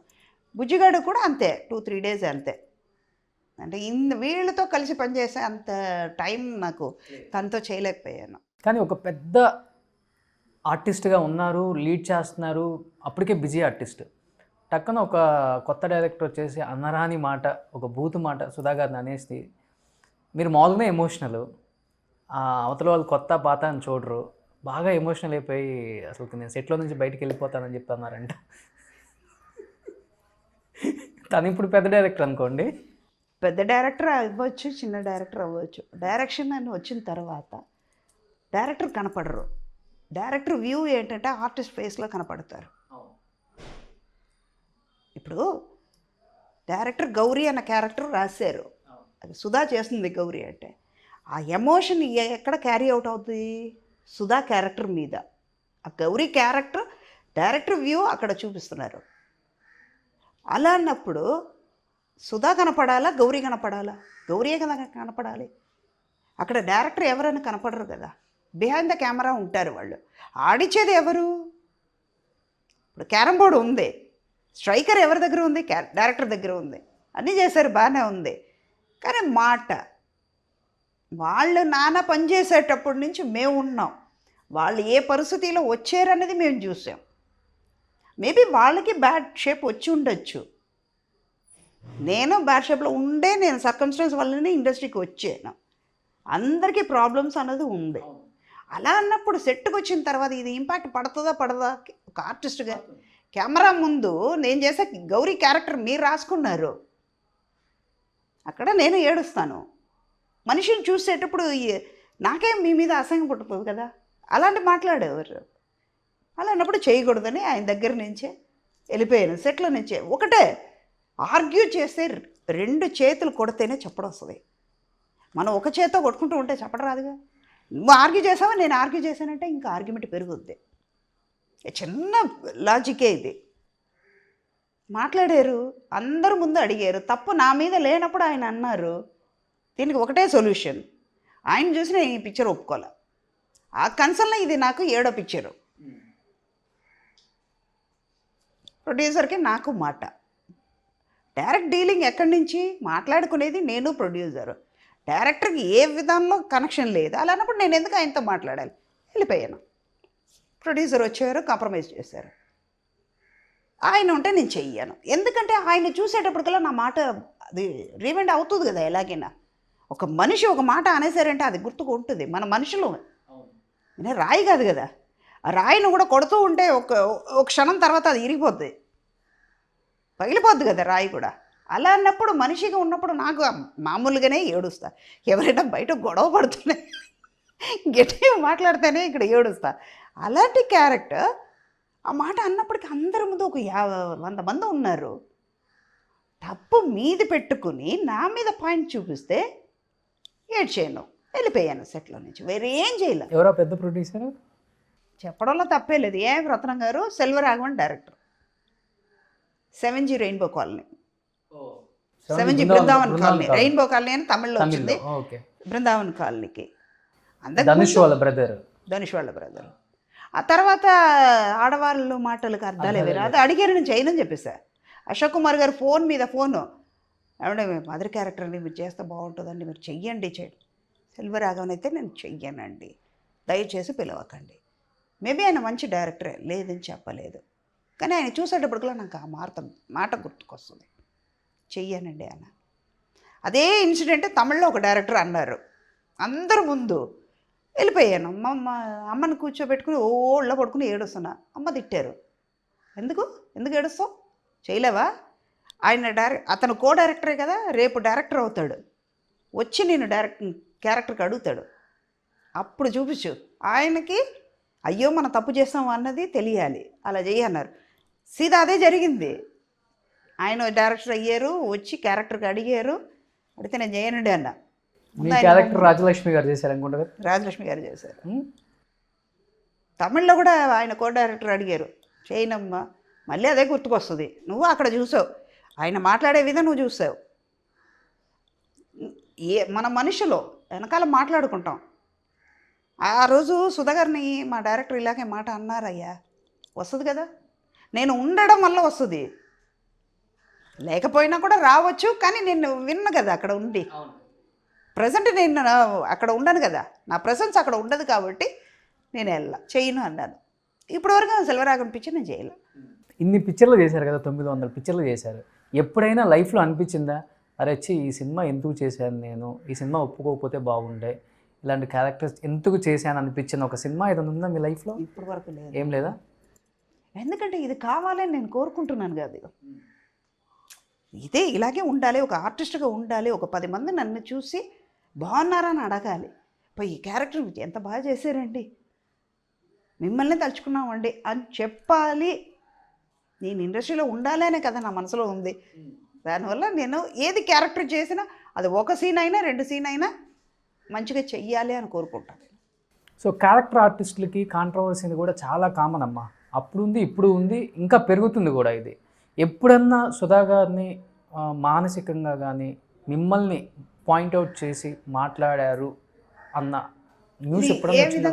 ఏ విధంగా అయినా కానీ, పర్సనల్గా కానీ లేకపోతే సినిమా పరంగా కానీ మిమ్మల్ని పాయింట్అవుట్ చేసిన మాటలు? దీనికి కరెక్ట్ సమాధానం ఏంటి తెలుసా, వాళ్ళు పనికి మాలిన వాళ్ళు. అది తప్పు పదమో రైట్ పదమో నాకు తెలియదు, వాళ్ళకి పని లేక అలా మాట్లాడతారు. దాన్ని మనం అది తీసుకున్నామంటే మైండ్లో పెట్టుకుంటే వాళ్ళకి మనకి తేడా ఉండదు. మాట్లాడే వాళ్ళు మాట్లాడుతూనే ఉంటారు, వాళ్ళకి పని లేక మాట్లాడుతున్నారు. బట్ జరిగిందా మీ లైఫ్లో? జరగలేదు, జరిగినా కూడా కేర్ చేయను. ఇప్పుడు ఇందాక క్రిటిసైజ్ చేశారని చెప్పాను కదా 2-3, అప్పుడు కూడా అదే నేను అన్నా. నాలో ఉన్న పాజిటివ్నెస్ ఏంటంటే నా రికార్డు వాళ్ళకి లేదు కదా అని పొగరు. దానివల్ల నాకు వాళ్ళు నా ముందు చిన్నగా కనపడతారు, కానీ వాళ్ళని కలిసేటప్పుడు మంచిగానే మాట్లాడతా. ఎందుకంటే నేను హర్ట్ చేసే మనిషి కాదు, వాళ్ళకి నాకు తేడా ఎక్కువ ఉంటుంది. నేను ఎప్పుడు పై మెట్లో ఉంటాను, వాళ్ళు ఇంకా కింద మెట్లోనే ఉన్నారు అన్నది నా పొగరుది, చూసుకుంటాను అలాగే. అందుకేనేమో అలాగే వాళ్ళు ఏ సందర్భంలో అలా మాట్లాడారో, కానీ నా వరకు వచ్చేది అందుకే నాకు అదృష్టం అంటాను నేను. ఎందుకంటే ఎవరు ఇలా మాట్లాడే వాళ్ళు ఎవరు లేరు కదా, ఎవరు సుధా అంటే ఇలాగనే పిన్ పాయింట్ చేసేవాళ్ళు నాకు లేదు. వాళ్ళతో అలా కలిసి పనిచేసే ఈ ట్రావెలింగ్ మొత్తం ఈ 40 years ట్రావెలింగ్ అలా జరిగింది నాకు, ఇక ముందు కూడా అలాగే ఉంటుంది. కానీ ఇంత నవ్వుతూ ఉంటారు, ఎంత ప్లెజెంట్గా ఉంటారు. ఇలాంటి సుధా గారికి కూడా కొంతమంది మరణాలు, ఎంతోమంది అడిగారు మిమ్మల్ని ఇది, బట్ కొంతమంది మరణాలు మిమ్మల్ని కలిసి వేసింది. అసలుకి మొత్తం మీ లైఫ్ ఒక్కసారి బ్యాక్ వెళ్ళి చూసుకునే విధంగా చేసిందని కూడా ఎక్కువ నేను విన్నాను, చూశాను కూడా అమ్మ. ఎలా అనిపిస్తుంది అసలుకి? అంటే ఉదయ్ కిరణ్ మరణం ఒకటి, బాలచంద్ర గారి మరణం ఒకటి, ఈ మధ్యకాలంలో నాన్నగారి మరణం ఒకటి, ఇది 3 ఒకటి చెప్పాలంటే అందుకే నేను ఉదయ్ కిరణ్ గురించి తలుచుకోను ఎప్పుడు, వాడికి అదృష్టం ఎక్కువ. అంటే ఉదయ్ మీ బంటులాగా ఉంటాడు కాబట్టి అంత మీ మనసుకు అంత దగ్గర అయ్యాడా? లేకపోతే దగ్గర అయ్యాడు, వాడు పిలుపు కూడా అలాగే అనిపించింది. వాడు పడే బాధ, వాడు పడే కష్టాలు, తల్లిదండ్రులను పోగొట్టుకుని తండ్రి ఒక విధంగా వెళ్ళిపోయాడు, దూరం అయ్యాడు. తల్లి శాశ్వతంగా దూరం అయ్యింది. ఒంటరి అయిపోయాడు. ఇప్పుడు నా పరిస్థితి, నాకు బ్రదర్స్ అందరూ ఉన్నా కూడా మా నాన్నగారిని పోగొట్టుకుని నేను తల్లి లేక తండ్రి లేకుండా నేను నించున్నాను ఇప్పుడు. కానీ ఇది నాకు ధైర్యం ఇచ్చింది. ఇంకా 8 నెలలు నేను నాన్నగారిని అలా చూసా. నా తల్లికి కూడా నేను చేయలే. కూతురుగా పుట్టినందుకు నేను గర్వం అంటే అంత గర్వపడుతున్నాను నేను. దేవుడు ఎందుకో నమ్మి నా దగ్గరికి తీసుకొచ్చి పెట్టాడు కదా, నేను బాగానే చూసుకుంటాను, ఈ ఆత్మకు మంచి చేస్తాను అని చెప్పి నా దగ్గర తీసుకొచ్చి ఆయన అలా చూశానన్నమాట. ఆ ప్రాణం కూడా చివరికి నా చేతిలోనే పోవాలని. నా తల్లికి చేయలేదు, 20 నిమిషాలు ఆవిడ అన్నీ పోయింది. కానీ ఈయన 8 నెలలు బాధపడ్డాడు. ఒక్కొక్క చిన్న హెయిర్ కూడా ముట్టుకుంటే అంత నొప్పి వచ్చే మనిషి. అమ్మా అమ్మా అమ్మ అనేది. ఎవరిని చూసినా సుధమ్మ, ఎవరు చూసినా సుధ. ఆ మాట పడిపోవడం అన్నీ చూశాను. చివరికి కళ్ళు కూడా నన్ను చూస్తుంది. అవన్నీ చూసి ఆయనలాగా మనం ఉండకూడదు, ధైర్యం తెచ్చుకోవాలి. దాంట్లో నుంచి బయటపడడానికి నాకు 2 నెలలు అయ్యింది. అదన్నీ ఇవాళ కూడా ఆయన ముందు పెట్టుకుని ఇలా ఉండాలి. ఇదంతా లైఫ్లో ఫస్ట్ నెలలో కూడా నాతో చాలాసార్లు కూడా చెప్పారు ఈ విషయం నాన్నగారి. తలుచుకుంటే నాకు బాధగా ఉంటుంది. ఎప్పటికైనా ఇంట్లో లోపలికి వెళ్ళి చూసిన తర్వాత ఆయన లేని రూమ్కి వెళ్ళి ఇవాళ దీపం పెట్టేటప్పుడు ఆయనకు కూడా ఆయన ఎక్కడ పోయారో అక్కడ దీపం చూపించి మళ్ళీ వస్తాను అనమాట ఇంట్లో. ఎందుకంటే ఆయన ఉన్నట్టు నా దగ్గర. నమ్మరమ్మా, ఇది నిజం. నేను ఇది ఎగ్జాగరేట్ చేసి చెప్పాలా. పిక్చరు తగ్గడానికి కారణం నేనే. ఇవాళ డబ్బు వస్తుంది, మా నాన్న రాడుగా, మా అమ్మ రాదుగా. నాకు ఓపిక ఉన్నంత వరకు నేను చేస్తా. మా నాన్న ఇప్పుడు కోర్టులో వచ్చినా కూడా మా నాన్న రాడు నాకు. ఆయన అలా చూసుకోవాలి. ఆయన బాధపడుతున్నాడు. నా మీద నమ్ముకుని నా దగ్గరికి వచ్చారు. 5 కొడుకులు ఉన్నా కూడా వాళ్ళు వచ్చి చూసి వెళ్ళారు. అయినా నా దగ్గర ఉన్నారంటే నా మీద నమ్మకంతో దేవుడు పంపించాడు. ఈ ఆత్మను మంచిగా చూసి పంపించాలి. ఆయన ప్రాపర్టీ అదే, ఆయనకే ఇవ్వబోతున్నా. కానీ ప్రత్యక్షణ ఆయన పోతాడు. ఆయన చావుని నేను కళ్ళారా చూస్తానని తెలిసి కూడా నేను చేశాను. ఒక కూతురుగా నా బాధ్యత ఏంటో అని తీర్చుకున్నాను. అది నేను ఇప్పుడు 3 నెలలు అవుతుంది. ఆ 8 నెలలు ఆయన పడుకున్నప్పుడు నేను వచ్చిన పిక్చర్లు పోగొట్టుకునేది చాలా ఉన్నాయి. దానికి రెట్టింతలు నాకు ఇప్పుడు వస్తున్నాయి. చెయ్యలేనికి టైం దొరకలే నాకు. కానీ అయినా ఆయన బ్లెస్సింగ్ నాకు ఎప్పుడు ఉండాలి అని కోరుకుంటా. అది ఒక్కటి, అది పోదు. ఉదయకిరణ్ సంగతి ఏంటంటే వాడిని నేను ఒకవేళ దత్తు తీసుకుని ఉంటే. అమ్మ అంటే ఇది చెప్పే ముందు ఒకటి, సినిమా ఆఫర్లు లేక ఉదయ్ చనిపోయాడంటారా, మానసికంగా ఇబ్బందులు పెడితే చనిపోయారంటారా? మానసికంగా ఇబ్బంది పెట్టుంటారు. అది ఎవరైనా నేను పాయింట్ చేయలేను. కానీ అదే నేను చెప్పేది ఏంటంటే కొంతమందికి బయటపడతారు, కొంతమంది లోపల పెట్టుకుంటారు. మా నాన్న ఉన్నప్పుడు మా బ్రదర్స్ అందరినీ తిట్టేదని, ఎవరు రావట్లేదు, ఎవరు చూసుకోవట్లేదని. కానీ ఒక్కసారిగా ఆయన పోయిన తర్వాత నేను నిర్గదిగా ఉన్నాను. తోడు అది ఎవరు వెళ్ళారు ఆయనతో పాటు. అది ఎక్స్పీరియన్స్ ఇస్తుంది. నేను అనుభవించే శోభ వాడు అనుభవించి ఉంటాడు. ఎంత బాధపడ్డాడు ఆ పిల్లోడు. ఒక సూసైడ్ అనేది ఒక క్షణం తీసుకునే డిసిషన్ అది. కొంతమంది ఎంత కౌన్సిలింగ్ ఇచ్చినా కూడా ఈ మనసులో ఉన్నది బయటకు వస్తేనే కానీ, వాళ్ళు కౌన్సిలింగ్ ఇచ్చినంత వరకు బాగానే ఉంటుంది. మనం బతకాలా, ఎవరి కోసం బతకాలి, ఏముంది, పోతే పోనీ, ఏ ప్రాబ్లం ఉండదు కదా, ఎవరితోనో ప్రాబ్లం ఉండదు కదా, ఎవరిని ఫేస్ చేయక్కర్లేదు కదా. ఆ స్థితికి వచ్చేస్తాం అన్నమాట. దానివల్ల అయ్యి ఉంటుంది. లాస్ట్ స్టేజ్లో కలిసాడమ్మా మిమ్మల్ని? కలవలేదు కదా. ఫోన్ చేస్తే ఫోన్ ఎత్తాడు, వాళ్ళ మేనేజర్కి ఫోన్ చేస్తే సరిగా సమాధానం లేదు. మా హెయిర్ డ్రెస్సర్ని కూడా వెళ్ళి చూడమన్నాను, పలకరించడే, లేడు. లాస్ట్ 3-4 months అసలు కనెక్షన్లే లేకుండా పోయేది. ఒక్కవేళ దేవుడు ఎందుకు ముందు తీసుకెళ్ళాడంటే, ఒకవేళ నేను దత్తి తీసుకుని ఉంటే ఈ పుత్రశోకం నేను అనుభవించేది అన్నేమో. మీరు ఫిక్స్ అయ్యారు తీసుకుందామని? పేపర్స్ అన్నీ కూడా రెడీ అయింది కదా. వాడి ఏజ్కైనా పర్వాలేదు, మేజర్ అయినా కూడా పర్వాలేదు. నా ప్రాపర్టీ వాల్యుయేషన్ అంతా పెట్టేసి లాయర్ని పెట్టి ఇంకా 2 మంత్స్లో దత్తు తీసుకుందాం అనుకుంటున్నాను. వాడు సిద్ధమయ్యాడు. 3 మంత్స్లో అన్నీ జరిగిపోయినాయి. ఆ తర్వాత అన్ని కనెక్షన్ కట్ అయిపోయి దేవుడు అందుకే పెట్టుంటాడేమో, అందుకే దత్తొద్దు, ఒక కారణం, రీజన్ ఉంది. తర్వాత నాకు ఇప్పుడు అర్థమవుతుంది. ఏది శాశ్వతం కాదు, జననం అని ఉంటే మరణం అని ఉంటుంది. ఒంటరిగానే వచ్చి ఒంటరిగానే పోతావు. అందరూ సౌందర్య అమరు కాదు, ఇద్దరు కలిసే పోతాం అనేది ఎవరికో లక్షల్లో ఒకరికి రాసి ఉంటుంది అంతే. గుర్తుంటారు దేవుళ్ళు వాళ్ళు. కానీ వీడి విషయంలో ఏమైంది, వాడు పోవడం వల్ల వాడు ఒకవేళ నాకు తలకరువి పెట్టే ముందు వాడిపోయాడు కదా, అది నేను తట్టుకోగలుగుతానా? అందుకే దత్తు వరకు వచ్చి ఆపేసి దేవుడు వాడిని తీసుకెళ్ళిపోయారు. అంటే లాస్ట్ టైం కూడా చనిపోయే ముందు మీ దగ్గరకు వచ్చి కాళ్ళు పట్టుకుని కూడా కాళ్ళు పట్టుకుని ఏడ్చాడు. అమ్మా నేను ఒంటరి అయిపోతున్నానమ్మా, ఎందుకురా నువ్వు వచ్చేయరా, ఇంట్లో ఉండరా, ఎక్కడ పోతావు నువ్వేం పిక్చర్ చేయక్కర్లా, ఏదో బిజినెస్ పెట్టేస్తా, చూసుకో, పిక్చర్స్ వద్దు, ఏం వద్దు. సాక్షి చలపతిరావు గారు ఉన్నారు, అంత బాధపడ్డాడు పాపం. అదేనండి, ఒక ప్రాబ్లం రావచ్చు పోవచ్చు, ప్రాబ్లమే లైఫ్ అయితే విరక్తి వచ్చేస్తుంది. ఎక్స్ట్రీమ్ లెవెల్కి వెళ్ళిపోయాడు వాడు, చిన్న వయసు. ఒక్కసారిగా డెడ్ బాడీ చూసినప్పుడు ఏమనిపించింది? బాడీని చూడలేదుగా, నేను పంపించలేదు కదా వీళ్ళు, నాగార్జున గారు. ఒక లైలా కోసం షూటింగు, ప్యాకసన్ మూవీస్ వాళ్ళు షూటింగ్లో, శంషాబాద్ దగ్గర షూటింగ్లో ఉన్నా నేను. నాకు పొద్దునే తెలియదు అది. Morning as it is 8 o'clock నేను వెళ్ళిపోయాను లొకేషన్కి. కొంతసేపట్లో న్యూస్ వస్తుంది, మా హెయిర్ డ్రెస్సర్ చెప్తున్నాడు, అక్కడ మేనేజర్ వాళ్ళు మాట్లాడుకుంటే విన్నాను అనమాట. ఉదయకరణ చెప్పాను.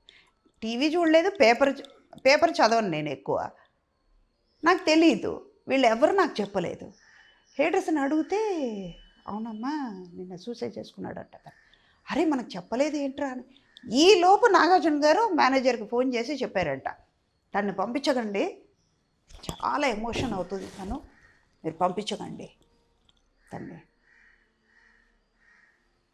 పంపించలేదు వాళ్ళు, షూటింగ్ ఉందని. షూటింగ్ చేయలేకపోతున్నాను నేను. ఈవినింగ్ కాండోలెన్స్ మీటింగ్కి వచ్చి తట్టుకోలేక వాడు ఫోటో చూసి ఒక్క మాట అడిగా. ఇది మా మదర్ నేర్పించింది. ఏదైనా చెయ్యలేను అంటే ఎందుకు చెయ్యలేను అని ఒక మాట అడుగు. చెయ్యలేను అన్నది వెనకెళ్ళిపోతుంది, ఎందుకు అనేది ముందు నిలబడిపోద్ది. నీకు చేస్తానని వచ్చేస్తాయి. వాడిని ఒకే మాట అడిగా, ఎందుకు చావాలనిపించిందిరా నీకు?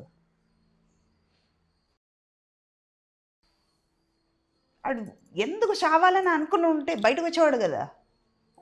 వాడికి ఎందుకు అన్నది రాలేదు, చావాలి అన్నది మాత్రమే ఉండిపోయింది వాడికి. అప్పుడు మా నాన్నగారిది 87 years, ఆయన బాధపడ్డారు, అన్నీ చూసారు, వెళ్ళిపోయింది. ఆయన ఎప్పటికైనా ఈ బాధల నుంచి వెళ్ళిపోవాలనే కోరుకునేదాన్ని, బాధపడకూడదు అని అనుకునేదాన్ని. ఎందుకంటే ఆయన హెల్త్ ఇష్యూ, ఇది ఏజ్. కానీ వీడిది అలా కాదు కదా. అలాంటిది బాలచంద్ర గారు ఏంటంటే ఒక్క క్షణం మనిషి కూర్చోడు. ఆయన అటు ఇటు తిరుగుతూనే ఉంటారు. అలాంటి వారు ఒక్కసారిగా హాస్పిటల్లో పడిపోతే ఆ మానిటరు, ఆ ట్యూబు, ఆక్సిజన్ పైప్ అన్నీ చూసేటప్పటికి తట్టుకోలేక నేను వచ్చాను అన్నమాట. నారాయణరావు ఫోన్ చేసి నేను ఏడుస్తున్నాను, చూడలేకపోతున్నాను మన సార్ని. ఆయన పరిగెత్తేది చూసాం. నాకు ఇవాళ నేను నడుస్తున్నాను, ఇవాళ నేను సంపాదిస్తున్నాను. నాకు నడక నేర్పించింది వాళ్ళే, ఈ ఇండస్ట్రీలో నడక నేర్పించింది వాళ్ళే కదా. ఆయన లేకపోవడం నాకు బాధే. ఇప్పుడు మిగతా వాళ్ళు వస్తున్నారు పోతున్నారు, ఆర్టిస్టులు చాలామంది పోతున్నారు.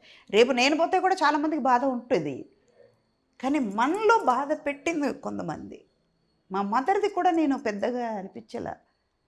సడన్గా పోయారు, ఇది ఎలా తీసుకుంటామని కొన్నాళ్ళు ఉండింది. కానీ మా నాన్నగారిది అలా కాదు, ఉదయ్ది అలా కాదు, బాలచంద్ర కాదు, కళ్ళ ముందు చూశాను కదా వాళ్ళని. దాది ఎఫెక్ట్ బాగా. ఉదయకరణ అంటే ఏం చెప్తారమ్మ ఒక్కసారి? దేవుడికి తెలియాలి. ఎందుకు అలాంటి ఒక క్యారెక్టర్ పుట్టించాడు. ఎందుకు అవన్నీ జరిపాడు, ఎందుకు అవన్నీ తీర్చాడు, సమాధానం వాడు చెప్పాలి. చాలాసార్లు అన్నారు బంటి నా కడుపును పుట్టాడు, ఉదయ్ నా కడుపును పుట్టలేదు అని. ఈ డైలాగు అసలు ఎంతమంది ఇది చేసిందో తెలుసు మాకు కూడా. అప్పుడు చూద్దాం, నెక్స్ట్ జన్మ అన్నది నాకు వద్దు, ఇలాంటి వాళ్ళు పుట్టించవద్దు. చిన్న వయసులో నేను ఇప్పుడు కూడా నేను కంట్రోల్ చేసుకునేది ఒక్కటే, ఒకవేళ వాడిని దత్తు తీసుకుని ఉండుంటే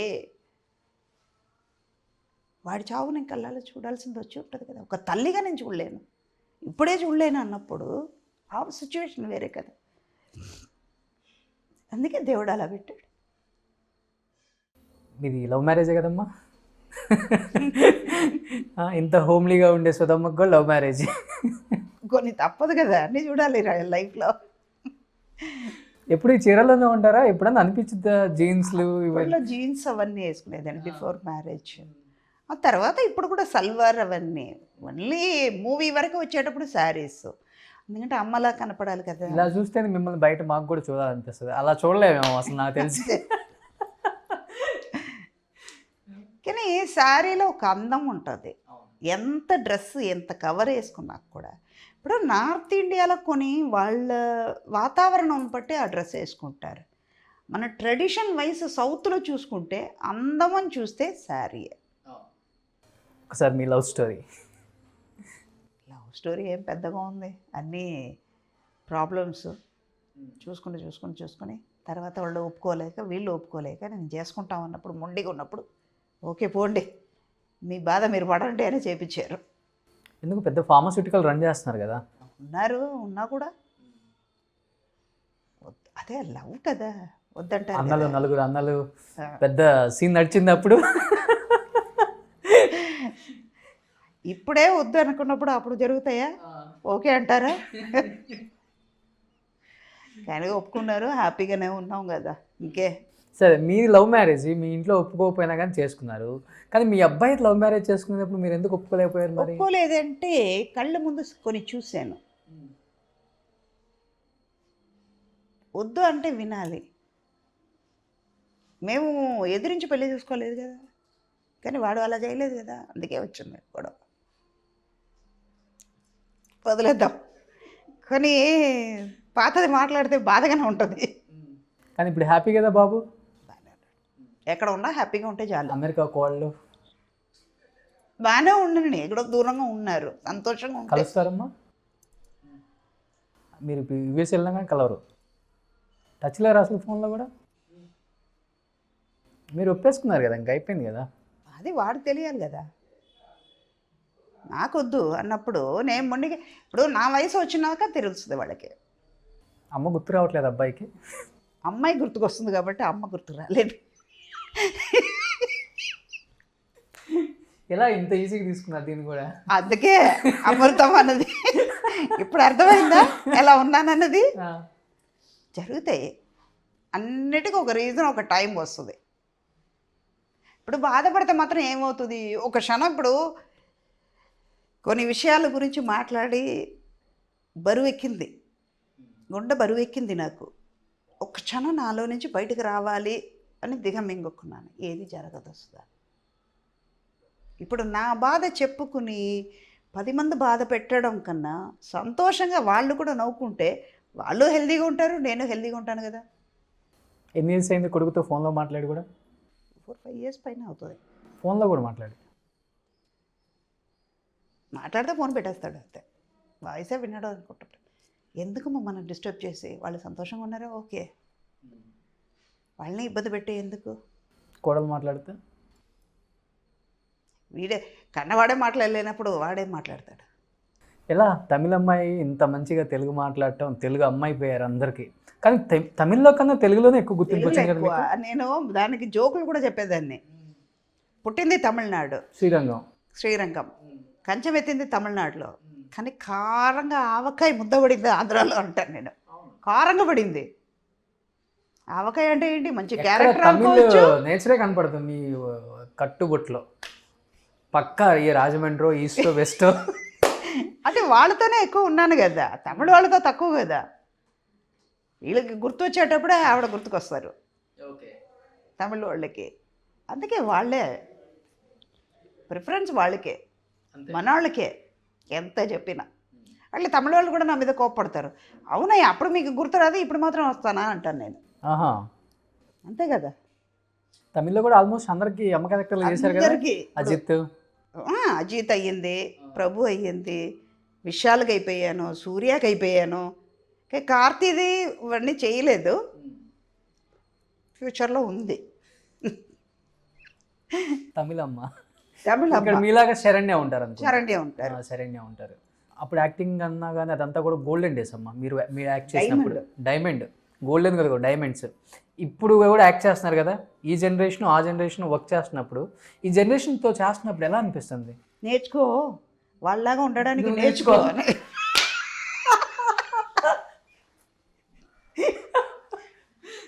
నేను కూడా వాళ్ళు అయినో చెప్పడానికి ముందే అయినో వాళ్ళు స్టైల్ లేకుండా చెప్తారు, నేను విత్ పర్ఫార్మెన్స్ చెప్తున్నాను. అదే డిఫరెన్స్. కానీ అన్నీ ఈజీ అయిపోయింది ఇప్పుడు.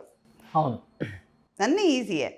అప్పుడు పర్ఫార్మెన్స్ చెయ్యాలి, ఇప్పుడు చెయ్యక్కర్లేదు, అది ఒకటే తేడా, మిగతాదన్నీ సేమే. అంతేనా? సింగిల్ వాడే. ఎందుకంటే ఇప్పుడు తరంతో యాక్ట్ చేస్తున్నారు కాబట్టి, అంతా కావాల్సిన వాళ్ళు కాబట్టి, ఇంక అందుకని ఎక్కువ మాట్లాడకూడదు. మాట్లాడచ్చు, వాళ్ళేమనుకునేది ఏంటి. నా మనసులో ఉన్న వ్యూ నేను చెప్తున్నాను, వాళ్ళ గురించి నేను మాట్లాడలేదు కదా. మాట్లాడేది సుధాన్న గురించి, క్యారెక్టర్ గురించే కదా. అంటే మీ దృష్టిలో అప్పుడు హీరోయిన్ అంటే వేరమ్మా, ఇప్పుడు హీరోయిన్ అంటే ఏం చెప్తారు? చాలేస్తుంది, చెట్టు చుట్టూ డాన్స్ చేయడానికి, 2 సీన్ చేయడానికి. అప్పుడు పెర్ఫార్మెన్స్ ఉంటేనే హీరోయిన్. ఇది మొన్నటి వరకు 2000 వరకు కూడా హీరోయిన్స్కి ఇంపార్టెన్స్ ఉండేది. ఇప్పుడు ఎక్కడ ఉంది? ఏ హీరోయిన్కి ఎప్పుడో ఒక నయనతార, ఒక అనుష్క, తమన్నా, ఓకే. ఇప్పుడు అనుష్క ఉన్నారు, అన్ని పిక్చర్లో అరుంధతిలాగా రాదు, బాహుబలిలాగా రాదు కదా, అన్నీ ఒకేలాగా ఉండదు కదా. ఎన్నాళ్ళు అదే బాహుబలి మేము చూస్తూ ఉంటాం. నాకు చేంజ్ కావాలి కదా. పొద్దున పులిహార తింటున్నాం. మీరు కూడా పులిహార బాగా తీసుకెళ్తారు సెట్. అయ్యో మళ్ళీ వచ్చింది. పులిహార చేస్తున్నాం, రేపు బిర్యానీ తినాలని ఉంటుంది కదా, ఎల్లుండి పెరుగన్నం తింటే పోద్దు కదా, 2 రోజులు హెవీగా తిన్నాం కదా, అదే కదా ఇది కూడా. ఇప్పుడు పులిహార చేశారు మళ్ళీ? ఏంటి షూటింగ్ అంటే డైలీ ఒక పులిహార, అందరికీ పెట్టడం పులిహార స్టోరీ. పులిహారని కాదు, అన్నీ ఇష్టం, వంట చేయడం ఇష్టం. కొంతమంది నాకు హాబీ ఏంటంటే అడిగితే రీడింగ్ బుక్స్, ప్లేయింగ్ గేమ్స్ అంటారు కదా, నాకు అది రాదు. అదే చెప్తున్నాను కదా, ఆర్టిఫిషియల్గా చేయడం రాదు. అందుకు వంట ఇష్టం. పుట్టకత్త 6గురితో మధ్యలో పుట్టాను. ఇంట్లో 10 మంది ఉంటాం, అమ్మ నాన్న అమ్మమ్మ, పక్కన ఇంట్లో పెద్ద నాన్న, వాళ్ళకి 3 కొడుకులు, 2 సిస్టర్స్, పెద్దమ్మ, ఇక్కడి నుంచి అక్కడికి, అక్కడి నుంచి ఇక్కడికి అని ఉండేది కదా.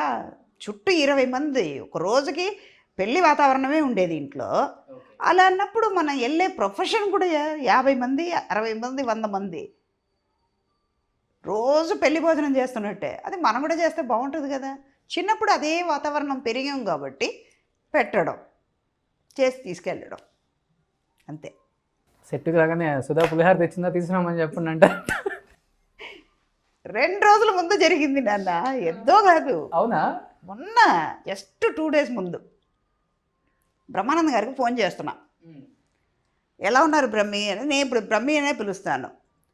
మాకు అలవాటు, అంటే వాళ్ళ ఫ్యామిలీ మన ఫ్యామిలీ ఒకటేలాగా ఉంటాం కదా, అంత చనువు ఉంటుంది కాబట్టి. ఏంటి బ్రహ్మి ఎలా ఉన్నారు అంటే బాగానే ఉన్నాను. ఏంటోరా ఇంట్లో పొంగల్ చేస్తున్నప్పటికల్లా నువ్వు గుర్తుకొస్తున్నావు, ఆ చిన్న ఉల్లిపాయ సాంబార్ చేస్తావే, ఎప్పుడు నీ చేత తిందామో అనిపిస్తుందిరా అన్నారని. జస్ట్ నిన్నగాక మొన్న జరిగింది ఇది. అలాగుంది. అలాంటప్పుడు వాళ్ళు చెప్పేటప్పుడు ఎంత సంతోషంగా ఉంది అది, అందుకే చేయడం. ఇప్పుడు అవన్నీ ఆస్వాదిస్తే చాలు, లైఫ్ గడిచిపోద్ది. ఇంకా ఎందుకు ఆ డేస్ అన్ని గుర్తు తెచ్చుకుంటేనే. తినొచ్చు, మంచిగా చేసుకుంటే మంచిగా ఇంట్లో తినొచ్చు, నలుగురు తినేటప్పుడు ఇంకా హాయిగా ఉంటుంది. ఇంకేంటమ్మా సుధమ్మ, ఇంకా నెక్స్ట్ ఏంటి సుధా గారు? మళ్ళీ ఎప్పుడులాగే అమ్మ క్యారెక్టర్స్తో తెలుగు ఇప్పుడు ఇండస్ట్రీలో సుమంత్తో ఒకటి చేస్తున్నాను, తర్వాత గ్యాంగ్ లీడర్ 2 మన మన మోహన్ కృష్ణ అని, నానిది కాదు, నానిది కదా, నాని చెయ్యాల్సింది అదేదో ప్రాబ్లం వచ్చిందని మోహన్ కృష్ణ అని ఒక అబ్బాయి తీసుకున్నాడు. అది చిరంజీవి గారు డై హార్ట్ ఫ్యాన్ అంట అబ్బాయి. ఓకే. తనే చేస్తున్నాడు. ఒక 60% అయిపోయిందంట. అదొకటి చేస్తున్నాను. తమిళ్లో ఒకటి తిరువాళ్ళర్ పంచాంగం అని ఒకటి చేస్తున్నాను. సైమన్ టెన్నిస్ ఇంకా కొత్తగా ఒక 2 సీరియల్ మొదలుపెట్టా. చూద్దాం అది కూడా ఎలా ఉందని. ఇందాక చెప్పాను కదా, ఒకరోజు పులిహార, ఒకరోజు బిర్యానీ, ఒకరోజు పెరుగన్నం అని. చూద్దాం, మనం సీరియల్ చేసాం. బాలచంద్ర గారు వాళ్ళందరూ, నేను తమిళ్లో ఒక 25 సీరియల్ చేశాను. మంచి పేరు ఉంది. ఇప్పుడు ఉన్న వాళ్ళతో ఇందాక ఎలాగా అన్నారే, అది కూడా నేర్చుకోవాలి కదా. ఇప్పుడు ఉన్న సీరియల్ ఎలా ఉంటుందని తెలియాలి కదా అని సీరియల్ కూడా చేస్తున్నాను. మా టీవీలో చిట్టి తల్లి అని ఒకటి వస్తుంది. తమిళ్లో జీ తమిళ్లో నాచియార్పురం అని వస్తుంది. 2 క్యారెక్టర్ డిఫరెంట్ క్యారెక్టర్. ఇదేమో నీతి నిజాయితీ ఉన్న, తమిళ్లో నాచియార్పురంలో ఏంటంటే స్ట్రైట్ ఫార్వర్డ్గా నీతి నిజాయితీగా ఉన్న లాయర్. అక్కడ ఏంటంటే చిట్టి తల్లి కోసం బతికే ఒక, అక్కడ కూడా సాఫ్ట్ క్యారెక్టర్ అది. ఇదేంటంటే స్టబ్బన్గా ఉంటారు. డైవర్స్ ఇప్పించాలంటే కారణం ఉండాలి. లీడింగ్ లాయరు, దానికి కారణం ఉండాలి. ఆ కారణం గట్టిగా ఉంటే ఇమ్మీడియట్గా డైవర్స్కి అప్లై చేస్తే డైవర్స్ ఇప్పిస్తారన్నమాట. ఆడవాళ్ళంటే అంత మర్యాద కాదు, ఇన్ని క్యారెక్టర్స్ చేశారు కదా, అన్నీ ఎమోషనల్. ఇప్పటికి ఎన్ని ట్యాంకులు అయిపోయి ఉంటుంది గ్లిజరిన్ అసలుకి? దీనికి మన దాసరి గారు కూడా చెప్పారు, మేస్త్రి టైంలో అది పేపర్ చూపించారు. ఆర్ట్ కాస్టింగ్ ఫైల్ తీసుకొచ్చి చూస్తే పైన ఏమి రాసింది చూడు అన్నారు.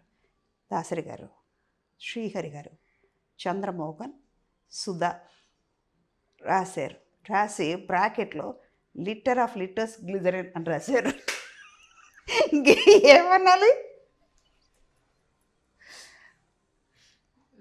ఆయనే చెప్పేశారు కదా, ఫ్యాక్టరీ తీసుకుని ఉంటే బతికేదాన్ని ఏమో నేను, కానీ నాకు మాత్రమే పనికి వచ్చేది, మిగతా వాళ్ళకి ఎవరికి పనికిరాదు. అది అట్లా జోక్ చేసేవాళ్ళు. సుజాత గారు తర్వాత కన్నమ్మ గారు, వాళ్ళ తర్వాత సుజాత గారు ఉండేవాళ్ళు, తర్వాత జయసుధ తర్వాత సుధా వచ్చింది అని.